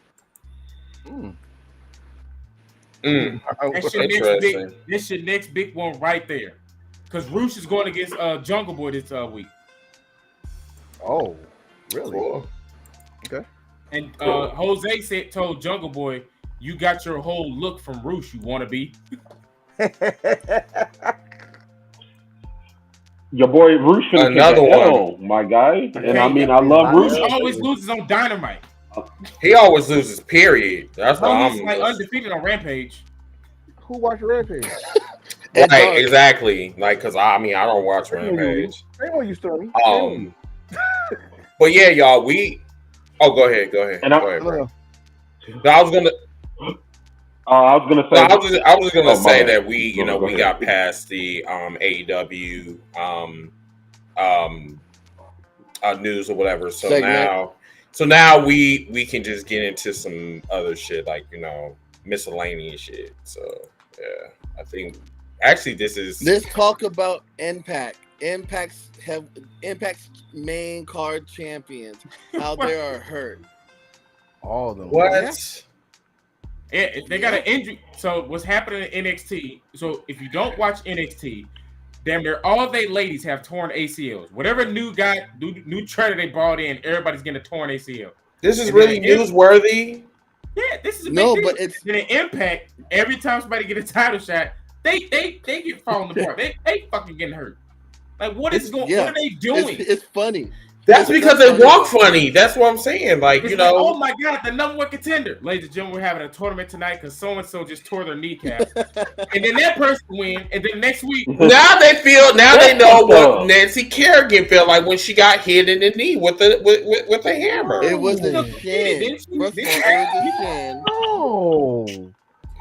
My knee. It was not the shin. She said my knee. What the fuck? Oh god, why me? Oh god, why me? God, why me? Why me? Why me? I know God, like, I didn't do it. What the hell you calling me for? Wait, didn't J. Cole make a line about that? Like, I'm hitting your bitch like I'm playing your hard. Indeed. Oh, why did you do that? We need more scandals. Ain't no more scandals nowadays. Everybody like each other. We need more people breaking, like hitting people with pipes. Yes. Yes, we do. We need more savagery. We need more people to start hitting people with metal shit, like, you know what I'm saying, like hammers, knives, you know, hitting them in kneecaps. You know what I'm saying? Yeah, you know, to make them immobilized. You know what I'm saying? I'm all about the hammers and the knees. I'm all about that. Hear me out. God rest his soul. The man said himself, Kobe Bryant said he cut his family off as soon as he started. He didn't talk to them for the whole time. Nowadays, everybody got their kids at the stadium. They lose and they happy. No, forget your kids. Leave them at home. Go focus on the damn game. Exactly. Yeah. You're right. Fuck them kids. Like, they ain't nobody. He said, it was like, how's your daughter? I don't know. He's somewhere. This shit death row or something? We death row. Yeah, I right mean, this you now? did see What's you did hear the y'all? couches go. That's zoom what right walking. past. Yes, it is. It's. I'm telling you, it's deep here. They trying to It's stop the home violence. of the mafia. I'm trying to tell you, motherfuckers, That's that. no law. Hey, don't give me no ideas. I have it designed waiting for us. I'm trying to tell you. This is really heel heat right now for real. Cause God Let me guess, Chris. Y'all ain't called Packers for nothing, huh? damn. Oh, I mean, I don't know why you getting upset. I don't know why you getting so upset. Why are you getting in your feelings? I mean, you don't even have a team. First of all, they left. I mean, but we have a team still. What about you? I mean, your team went to LA, right? I mean, at least they left in the. Hey, no, Chris, they do got a team. It's called the St. Louis Battlehawks. In the XFL. You have a hockey team? I thought we were talking about football. No. Listen. No. It's a football team. It's the St. Louis Battlehawks in the Here's XFL. what happened, Chris. That owner came and said, "Hey, you know, if I buy this team, we're going back to LA, right? What team you finna buy? I just got the Rams. Hold on. St. Louis, I love you so much. The next week, this man held a big ass parade and said, "Hey, I will leaving." What the hell? I mean, at least it was not like how the Colts left Baltimore. No, this how I knew they was leaving. No, They- this how I knew they was left leaving. that top. When the mayor got on TV like, "Hey, should we spend $1 billion on a new stadium or an aquarium?" Wow. Oh. An aquarium. Wow. Whoa. That's deep. What the fuck? You got the dirtiest river flowing through our city. The I know. You got the fucking Mississippi River. You talk about some fucking aquarium? Oh, get this, Chris. We had a loose alligator in the Mississippi River that they didn't tell nobody about until a kid got ate. Wait. Pause. Wait. Say again. We had a super gator in the Mississippi River in St. Louis. They gave on TV, hey, there's a kid in the river. Jim, that's a gator. Live TV. I'm dead serious. That's a gator. No, that's a snake. gator. A Big gator ass on alligator steroids. A gator on steroids ate a kid. Ate a kid. And they was like, I think that's a stick. I think that's a gator. They called in people. Wow. That's a gator, you idiots. Hey, Wow. Gator's good though. Gator's some good eating though. That's disgusting. I do not want to talk about that. Okay. Randy Orton and the Cardinals and the Blues. That's all we got left. Speaking of Randy Orton, yeah. Matter of fact, yeah, this. So this came out today. So apparently Randy Orton doctors have told him that he should not return to the ring. So it's probably really, really bad to the point where he's back. Yeah. is sad. But Diamond That's a Dallas bad way Page to go. said it's how he lands on the RKO that hurt his back. Yeah. DDP said he needs to fix his landing, and But I guess Randy didn't. He didn't do it. So, I mean, but this is out of his control though. Now, you know, that's. It reminds me how Edge retired. Like that was out of his control. He had the neck the first time he retired, and so I mean, I'm not gonna see. We ain't gonna see Randy Orton try to come back 9 years later. maybe as a manager, He could. I think he could do that. as a mouthpiece. I mean, he could do that. Yeah. I mean, they talking about because this is Yeah. this is his This back, is right? back. Mhm. Yeah. Do a Shawn Michaels. So a part of, I don't know what kind of surgery could fix that. I mean, you know, Edge was able to get his problem fixed because of that new stem cell shit. You know, so he was able to get his neck fixed and you know somehow come back. But Randy, you know, the back is kind of a different issue there. I mean, I was gonna say, I think the last time he heard it was when they wrote him off when he got thrown down the stairs by Wade Barrett because he had a slip disc. But now, whatever this is, though, they like, yeah, you need to leave that alone, bro. And then his tag team partner, you know, while we're on the subject, you know, I guess his dick is still flowing around and shit. You know, it's like I mean, I don't know. Dude is retarded to me. Like it's just I don't know. I don't like how he sounds. I don't like his stripper career and shit. Like if you're a stripper, just tell us. Oh, the other person, real quick before you gonna riddle, Randy. But Wolfpack just said the other person who may be done. Bobby Roode may be done too. Yeah, Bobby Roode just had a second surgery, and they said it's going to put him out even longer because he didn't do anything. Yeah, it's back too. Oh no, but that's not just talking about WWE. We talking about the years that he was doing all that hard shit in TNA. You gotta remember, Bobby Roode is 47 years old. He's been in this business a long ass time. Man, all this shit catches up to Glorious you. one deserved a main title run, man. His interests were elite. Yeah. You know where they fucked him up at? I'm gonna tell you exactly where they fucked up at. It's because in Vince's mind, since people were down in NXT singing his theme song, I'm gonna bring him up as a babyface. Right. That's where they fucked him up day one. They fucked him up day one when they called him up. I mean, it was a good ass thing. So everybody was singing it. Dude, I have that shit on my Spotify. Can I play that song here, or will we get in trouble? Ooh, look at that. No, don't play it. Don't play it. I'll just see. Oh, Perk Angle to go. Perk Angle to go, baby. Perk Angle. So the GOAT. We were talking about this on Wolfpack. So this is something that I wanted to bring up since we're talking about that. You know, Roman may be a four belt champion, but this man right here is a 5 belt champion. You know what I'm saying? So for those out there who don't remember 06, Perk Angle was in a match. It was him, Samoa Joe, and the Dudleys, and whoever got pinned loses their belts. So Samoa Joe pinned Bully Ray, and he became the tag team champions by himself. So he had 3 belts. Kurt was already the NWA champion, and then he got the Impact belt. So Joe had 3, Kurt had his 2. Then they met and was like, "Hey, we're gonna take all. No matter what, we're gonna take all."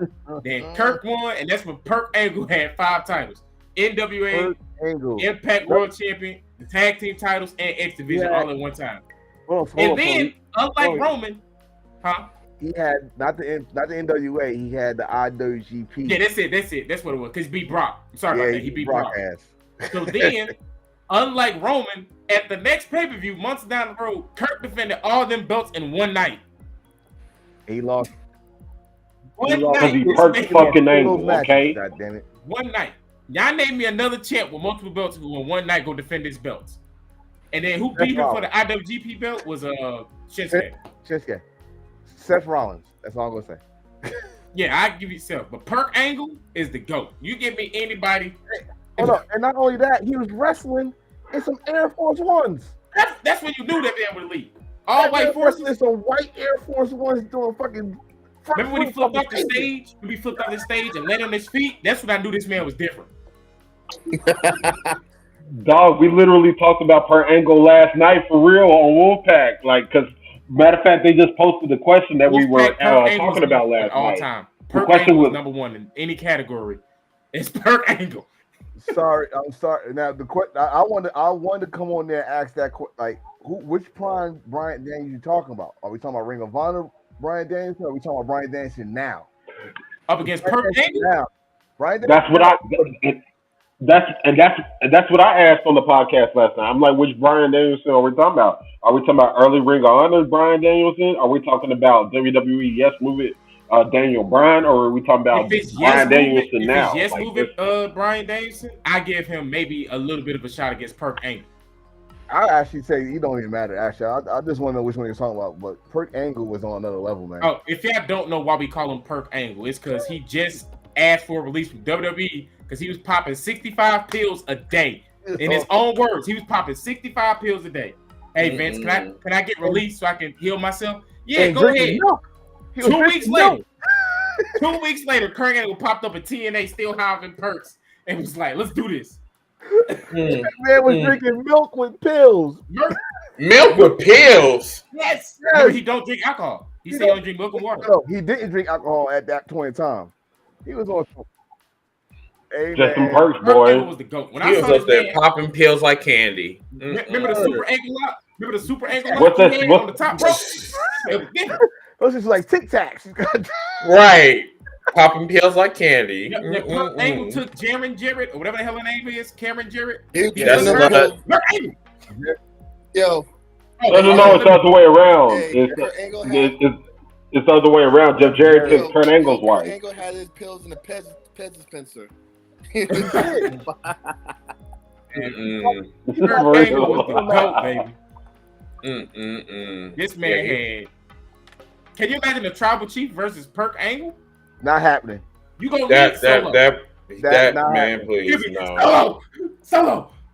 Not happening. Yeah. Roman That's why I keep saying that Roman is very overrated because, like, I'm serious against the greats. What I've noticed with Roman, if they better at the more mat-based skill than him, more technical style, they try to hide it more. Like they'll make it a triple threat or put a stipulation with it to hide that he can't hang with them. Because Cena was like that until Cena worked on his craft. Remember, Cena used to struggle with the the Shawn Michaels, the hell, Dane Bryan. Nope. Perk Angle, he struck. Yeah, Perk Angle whooped his ass. I was there. Perk Angle whooped his ass in the first blood match. Remember when he came out there, the remix to his theme song had the dun, dun, dun, dun, dun, dun, dun, dun, dun, dun. Perk Angle was born. When he hit that extra, Yes. he put that mouthpiece in. That's what I knew. He was hiding pills in that mouthpiece. Hell yeah. So an angle. Wow. You are stupid. All right, so I am going to allow T.O. to take over. He is going to play this game. We're gonna play a with you heel game, guys. y'all.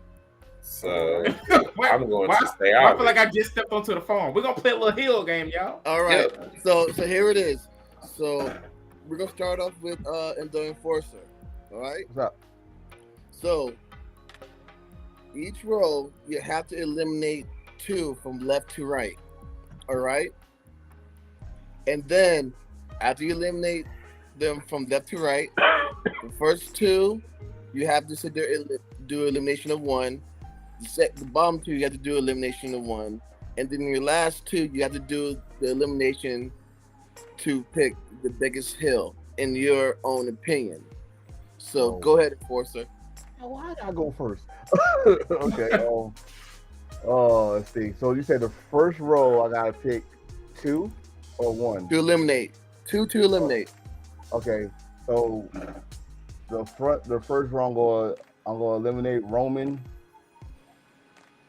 Damn. I'm gonna eliminate Dom. Okay. Dom. Second row. Okay, which is this? Is with Randy Orton? Is this the whatever version of Randy you want it to be? Okay, cool. I'm gonna eliminate Brock. I'm gonna eliminate Seth. Third row, I'm gonna eliminate Miz. I'm gonna eliminate Baron Corbin. The last row, good damn.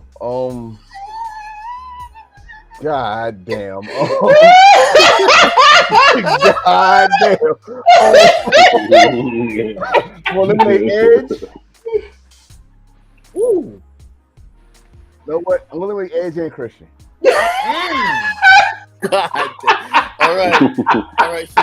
So now you have MJF and Randy, Triple H and Punk. So eliminate between MJF and Randy. MJF. Okay. Triple H and Punk. Oh God. I'm going. Damn. I'm gonna eliminate Triple H. Oh, Wow. Wow. Wow. Oh. All right. Can I explain why, or let's go with it? Okay, go ahead. Oh, okay. The only reason I said that because Punk Hey, Chris. in real life is a jerk. Like he admits this. He loves to be he loves to be hate more than me being cheered. I mean boo Punk. Yeah, so Triple H, he does whatever he think is best for business. I would have count the whole down World Heavyweight title run he had on Raw, the what they called it. But I'm gonna go with CM Punk. Okay. All right, Stefan, you're up. Oh man, this is gonna be pretty easy. Okay, so yeah, it's gonna be easy. So top row, I'm eliminating Dom, and I'm eliminating Roman Reigns. Reason I picked MJF because MJF is an old school heel. All right. So second row, I'm eliminating Brock, and I'm eliminating Seth as well. When it comes to Randy Orton's work, whether he was the Legend Killer or whether my favorite version of y'all gonna laugh at me. My favorite version of Randy Orton is the Viper because he was vicious. He was vicious. That's the Viper. So I don't even like that Apex Predator bullshit. I like the Viper when he was bald headed, clean shaven, punting everybody upside their damn dome. That's why I picked Randy Orton.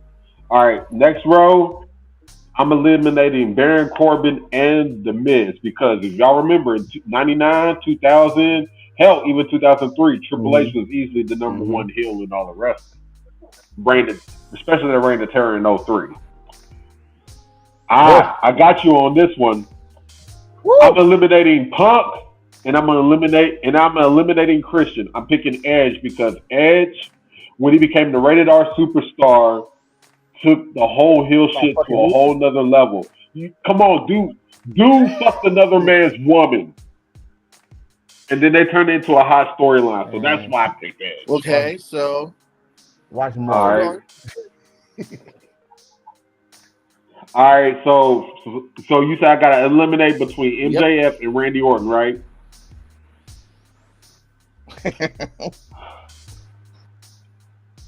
This was not an easy decision. And mind you, this is based off body of work. I'm going with Randy. Okay. I'm going with Randy because we haven't seen the best yet from MJF. MJF is like 27. Okay, we haven't now seen his Triple best H yet. So that's why I picked Randy. Now you have Triple H. Randy. Oh, now this is where I dig myself into a little bit of a hole. So between the two, if I'm going off, this is a hard one because both of them have substantial body of work. But if I was to go with a pick as far as the number one heel between the two, I would have to go. I would have to go with Triple H. I have to go with Triple H. Hold on. But you want me to tell you why? This is what my determining factor was. Triple H was one of the only people to successfully turn Vince McMahon babyface. And Vince McMahon was like the top heel in wrestling in like 97, 98, 99. And when Triple H had that feud with Vince McMahon, people were cheering Vince McMahon. And Vince McMahon was easily like the top heel in all of professional wrestling. So that's why That's what made my decision. Jay Storm, you're up. Okay, in my first row, I'm getting rid of Roman Reigns and Dominic. Damn it. The second row, I'm getting rid of Seth and Brock. Next row, Corbin and Miz. Last row, Punk and Christian. Okay, so MJF and Randy, Triple H and Christian. All right, MJF gone, and then Christian he out. So I'm 2 with Randy Orton and Triple H.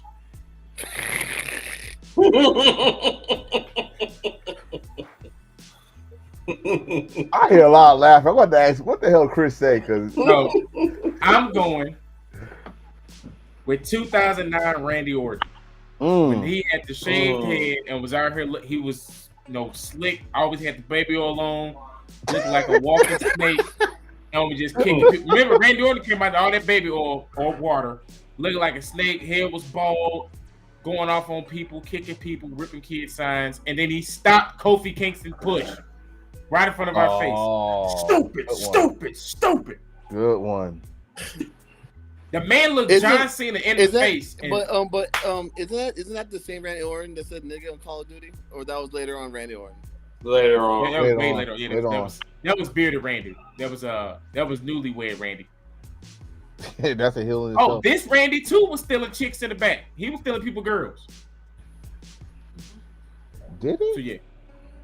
Well, he had girls first. Let me put it that way. He was their initiation into wrestling. Wow. Not the initiation. Yeah, that man went in the back. Hey, Vince, he ain't ready. But his wife is. Look how long it took for Kobe to recover from that. When he went in the back and said, hey, don't look. 10 years. Yep. Was beating John Cena, putting Cena through tables, handcuffed him and beat him with the kendo stick. That was the fucking menace. RKO, Stephanie then kissed her and looked Triple H right in the face.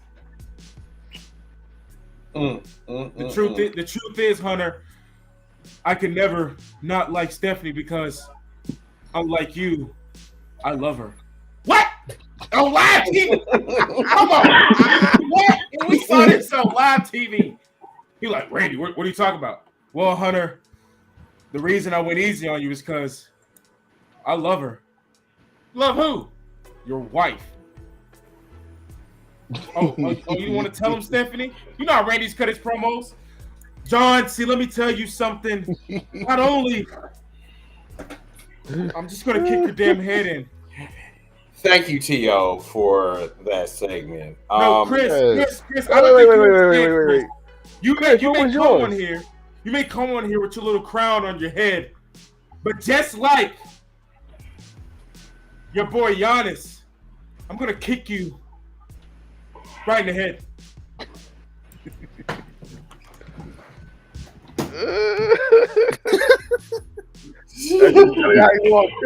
Wait, so I'm curious. I'm curious because y'all say y'all did this on y'all did this earlier, right? So Triple H. Yeah, Triple H won for me too. Hey, Randy. Hey, Chris. What? So I wasn't wilding. Okay, I thought people might have thought I was wilding. That was a hard trick because I saw like with real like the body of work. So I'm thinking also of CM Punk Ring of Honor days and how he did the devil promo he did that MJF stole and all that stuff. Yeah, I was like, you know what, that took another level too because he signed the contract on the Ring of Honor belt and all that stuff. So I don't think of it that way, but I mean, you can't go wrong either way. Like if you know about CM Punk's heel run, but we all know about Triple H heel run. Like you just said, anybody that can make Vince McMahon face and make Stone Cold Steve Austin actually team with Vince McMahon, you're one of the baddest stuff. So I want to ask the comment section real quick. Like who did y'all pick? Is there a pick that we probably left off that y'all probably felt that we should have had or anything like that? Because I'm curious to see what they think about it. Like, do y'all think there's a pick that y'all feel like we left off? Because I'm surprised nobody was like, well, what? Yeah, hey, Chris. A lot of people. Hey, Chris, it's Randy here. Yeah. Oh hi. Oh no. You come here always talking about. Shut up. You come here always talking about your beloved Milwaukee. So why don't you do like Aaron Rodgers and jet out of here? You say your name is Randy, right? Uh-oh. First of all, what happened to your tan? Or what happened to your? I thought you were white. What happened to you? You wanted to be one of us, right? You called us niggas, right? Were you? I mean, why don't you do one of Kurt's moves and try to rape a bitch? How about that? Ooh, that's not PG. Oh, shit. You like? What the hell did you just say? I'm sorry, Vince. Sorry, Vince. Sorry. I'm sorry. I see that Willis said that he just go ahead and do a rocket car and kidnap somebody. Oh jeez. Sorry, I see. Anyway.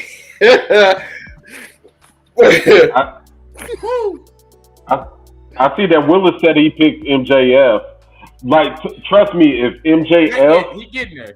Like, if he would have been, he's getting there. And mind you, I've watched. A lot of us watched MJF. I watched his work since he broke in. I watched his work in CZW, a little bit of Creative Pro when he was making his rounds in IWA Mid South. This past weekend. Yeah. Yeah. He went back to Creative Pro. He went there to make an appearance. Why is the top champion? But it's like, dude, that's where he trained at. That's like his home. Like, that's where he trained at. Like, so that's the, because like me, like when I did my picks, like I pretty much everybody else on this panel did their picks. We did it based off body of work, and since MJF has not been around too long. That's what we kind of determine our picks. So just wanted to kind of bring it up real quick. Real quick. I have a quick question for us. As a heel, who has the best entrance? Triple H. Randy Orton. Randy. His first one. And you talking about his original one, right? Like Legend Killer entrance. Yeah. Like, hey, nothing you can say. Yeah, that one. The fact that Chris is trying to keep a straight face is the most funniest shit ever. Man, so you heard that. Hey, nothing you can say. Nothing's gonna take what you've done to me. Chris is trying to not to break character. Hey, Willis, that's a good reason though. That's a good reason, Willis. That's a good reason. He said because he does the shit out of the ring. Is why he picked MJF. Hey, real quick, we talk about songs. The greatest song they ever had, where they used, was, remember the first tribute to the Truth that Creed, can you take me higher? Me higher. Yep. We are not doing this. On Christmas, at tribute to the Truth. Can you take me higher? Chris come back. Chris has finally broke character. He broke that character. Promo brought me tears. The first tribute to the Truth, and you heard that song just mumbling in the background, and you just heard it build up. Can you take me higher? He's in tears. He's in tears. Can you take me to me? My song was the Jericho Show. Not the Jericho song. No. I think the most underrated, the two most underrated anthems was Test and X-Pac's DX song, DX entrance. You think you can tell us what to do? You think I really care? Break it down. Take a break into something cool. Now, man. Break it down. This best part. Situations.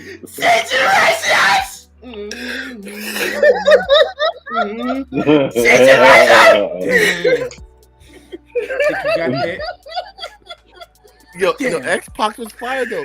X-Pac I was couldn't.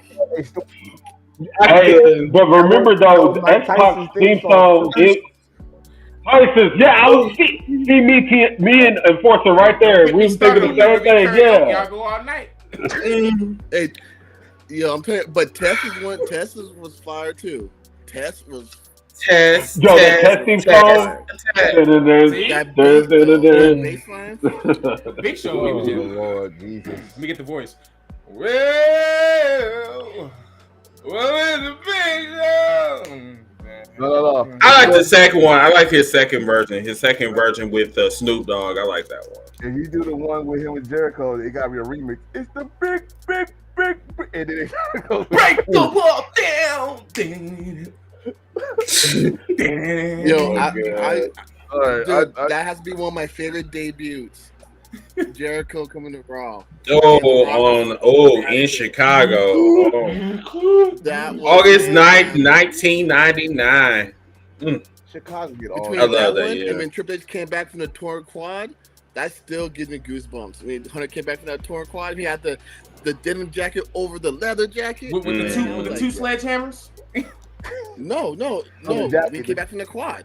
He had all upper body and no lower body because he skipped leg days. Hey, yeah, that was that Larry the Lobster. handlebar build. Hey, Looking Hey, like Will- Larry the Lobster from SpongeBob. hey, Willis, fun fact: Nicki Minaj did didn't Nicki Minaj do I think it was either Stephanie McMahon or Victoria's interesting Victoria. like before she was big.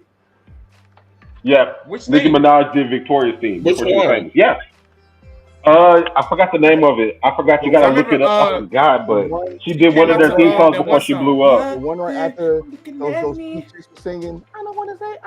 Right Yeah, after that's that one. how the it is that, how the thing you said, running through my head, how In the fact, thing you know you the said. words. This is, hey, tell you, don't You get the me man. started on WWE karaoke. You the man. You the champ. You the man. Okay, so with that being said, everyone, we just went past our 2-hour mark, so we are going to wrap it up with our final thoughts. Great show, everyone. So next week we'll be back here 8:30 Central, 9:30 Eastern. Remember to share the podcast around. Please share it to every streaming site. You know, all that good shit. Also, we are available on our MP3 streaming platforms. And remember to visit our merch store, www.heelsforlife.com. Were you about to say WWE? I was so close on saying that. But yeah, I'll start. Becky Lynch.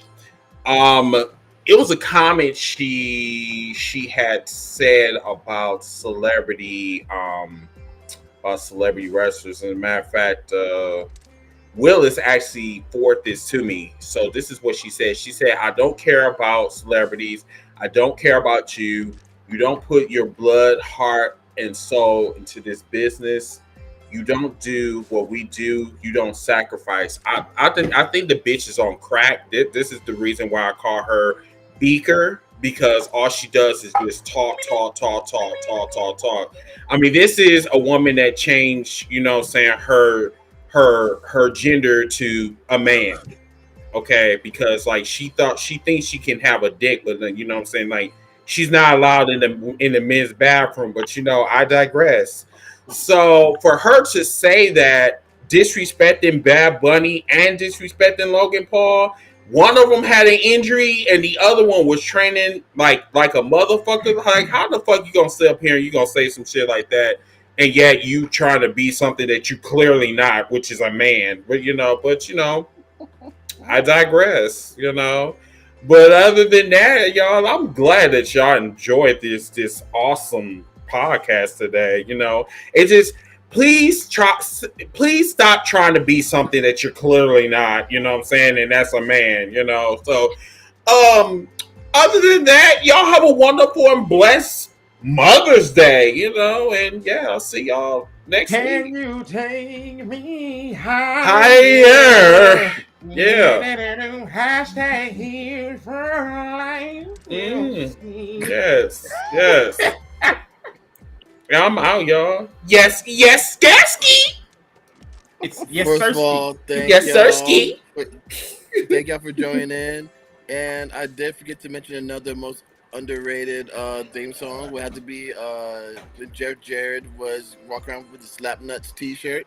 That entrance was fucking hilarious. I just had to say that. But on the other note, y'all, Sure.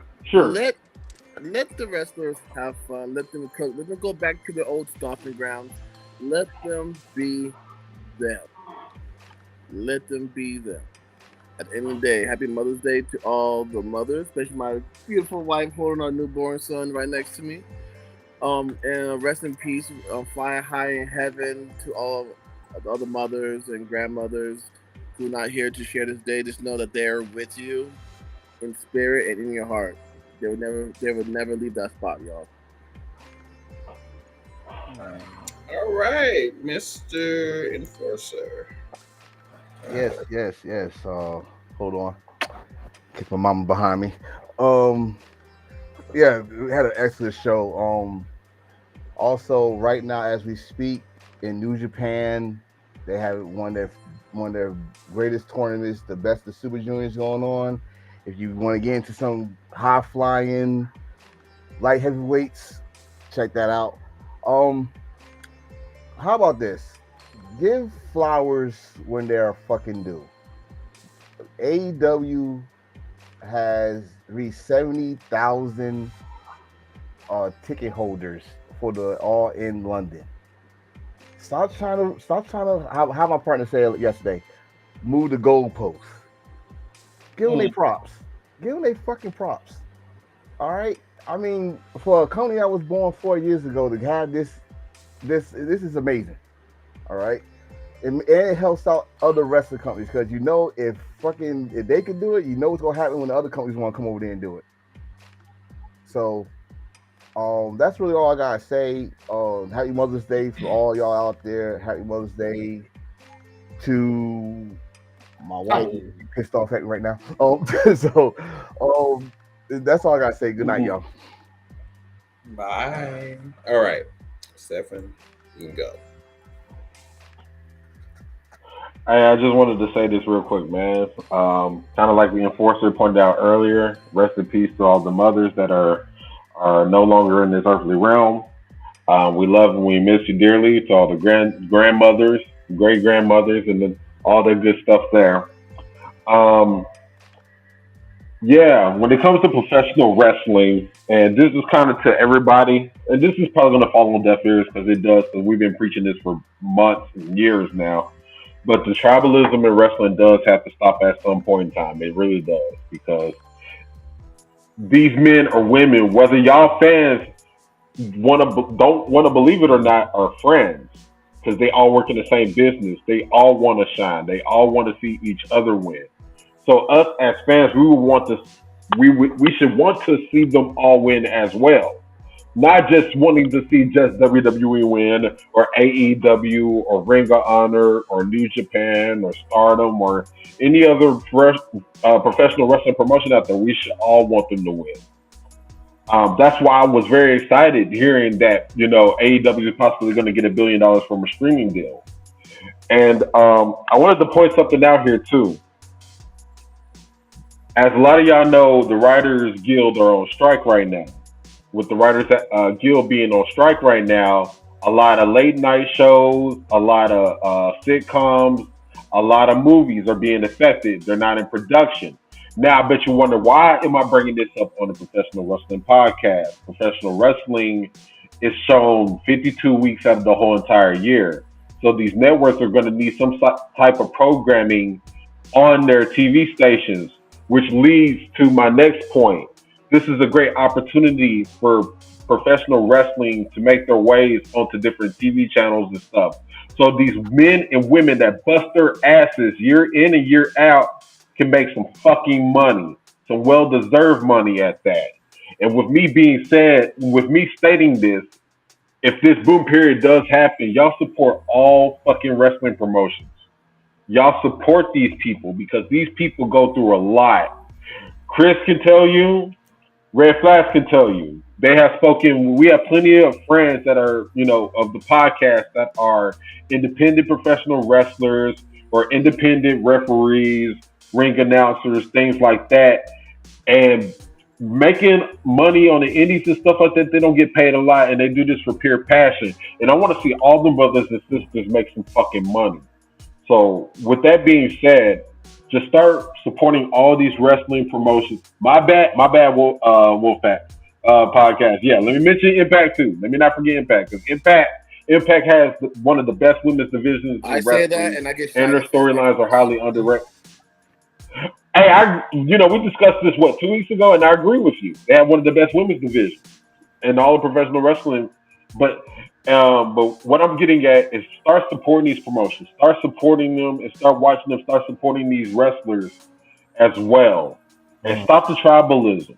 We want to see all these men and women shine.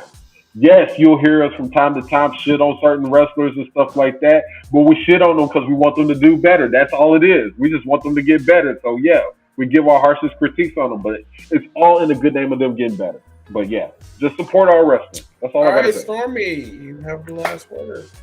Of course, same thing. Happy Mother's Day to all the mommies out there. And I'm gonna piggyback off what he said with the tribalism and stuff and moving the goalposts. Because if WWE do one thing, it gets praises. And then when AEW does the same thing, they get the negative side of it. Because I talked to somebody, they made a comment of saying that Ray Phoenix is overrated. And I'm like, how? Oh, well, all he does is this, this, and this, and this. And I'm like, well, he has the same moveset as Rey Mysterio. No, Ray never. Yeah, young Ray was doing the exact same moves. Oh, and you know who else is doing it? Ricochet. Did you watch Lucha Underground? Ricochet does the exact same stuff as them. But you give praise to Ricochet, but you quick to say Ray is overrated. Just appreciate that these guys are going out there willing to do a 740 Hurricanrana flippy flip thingy and make it work.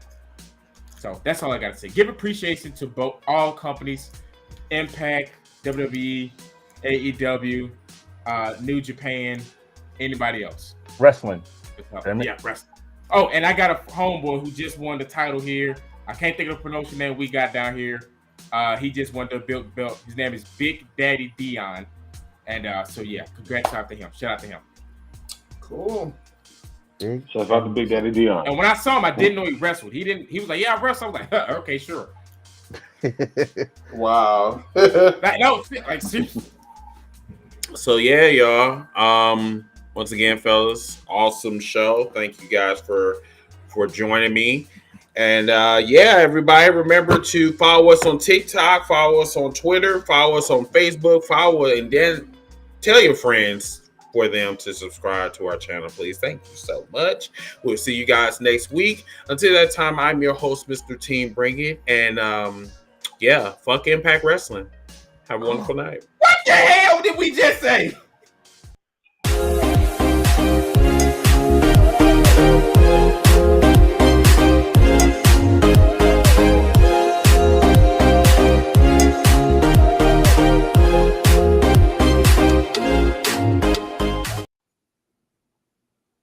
Disrespectful. Well, Chris ain't shit. Chris ain't shit. How we just gave this beautiful moment. Hey, congrats, Impact. Hey, guys, see you next week. Oh, and fuck Impact. You bastard. Disrespectful. Peace, y'all. All right, y'all.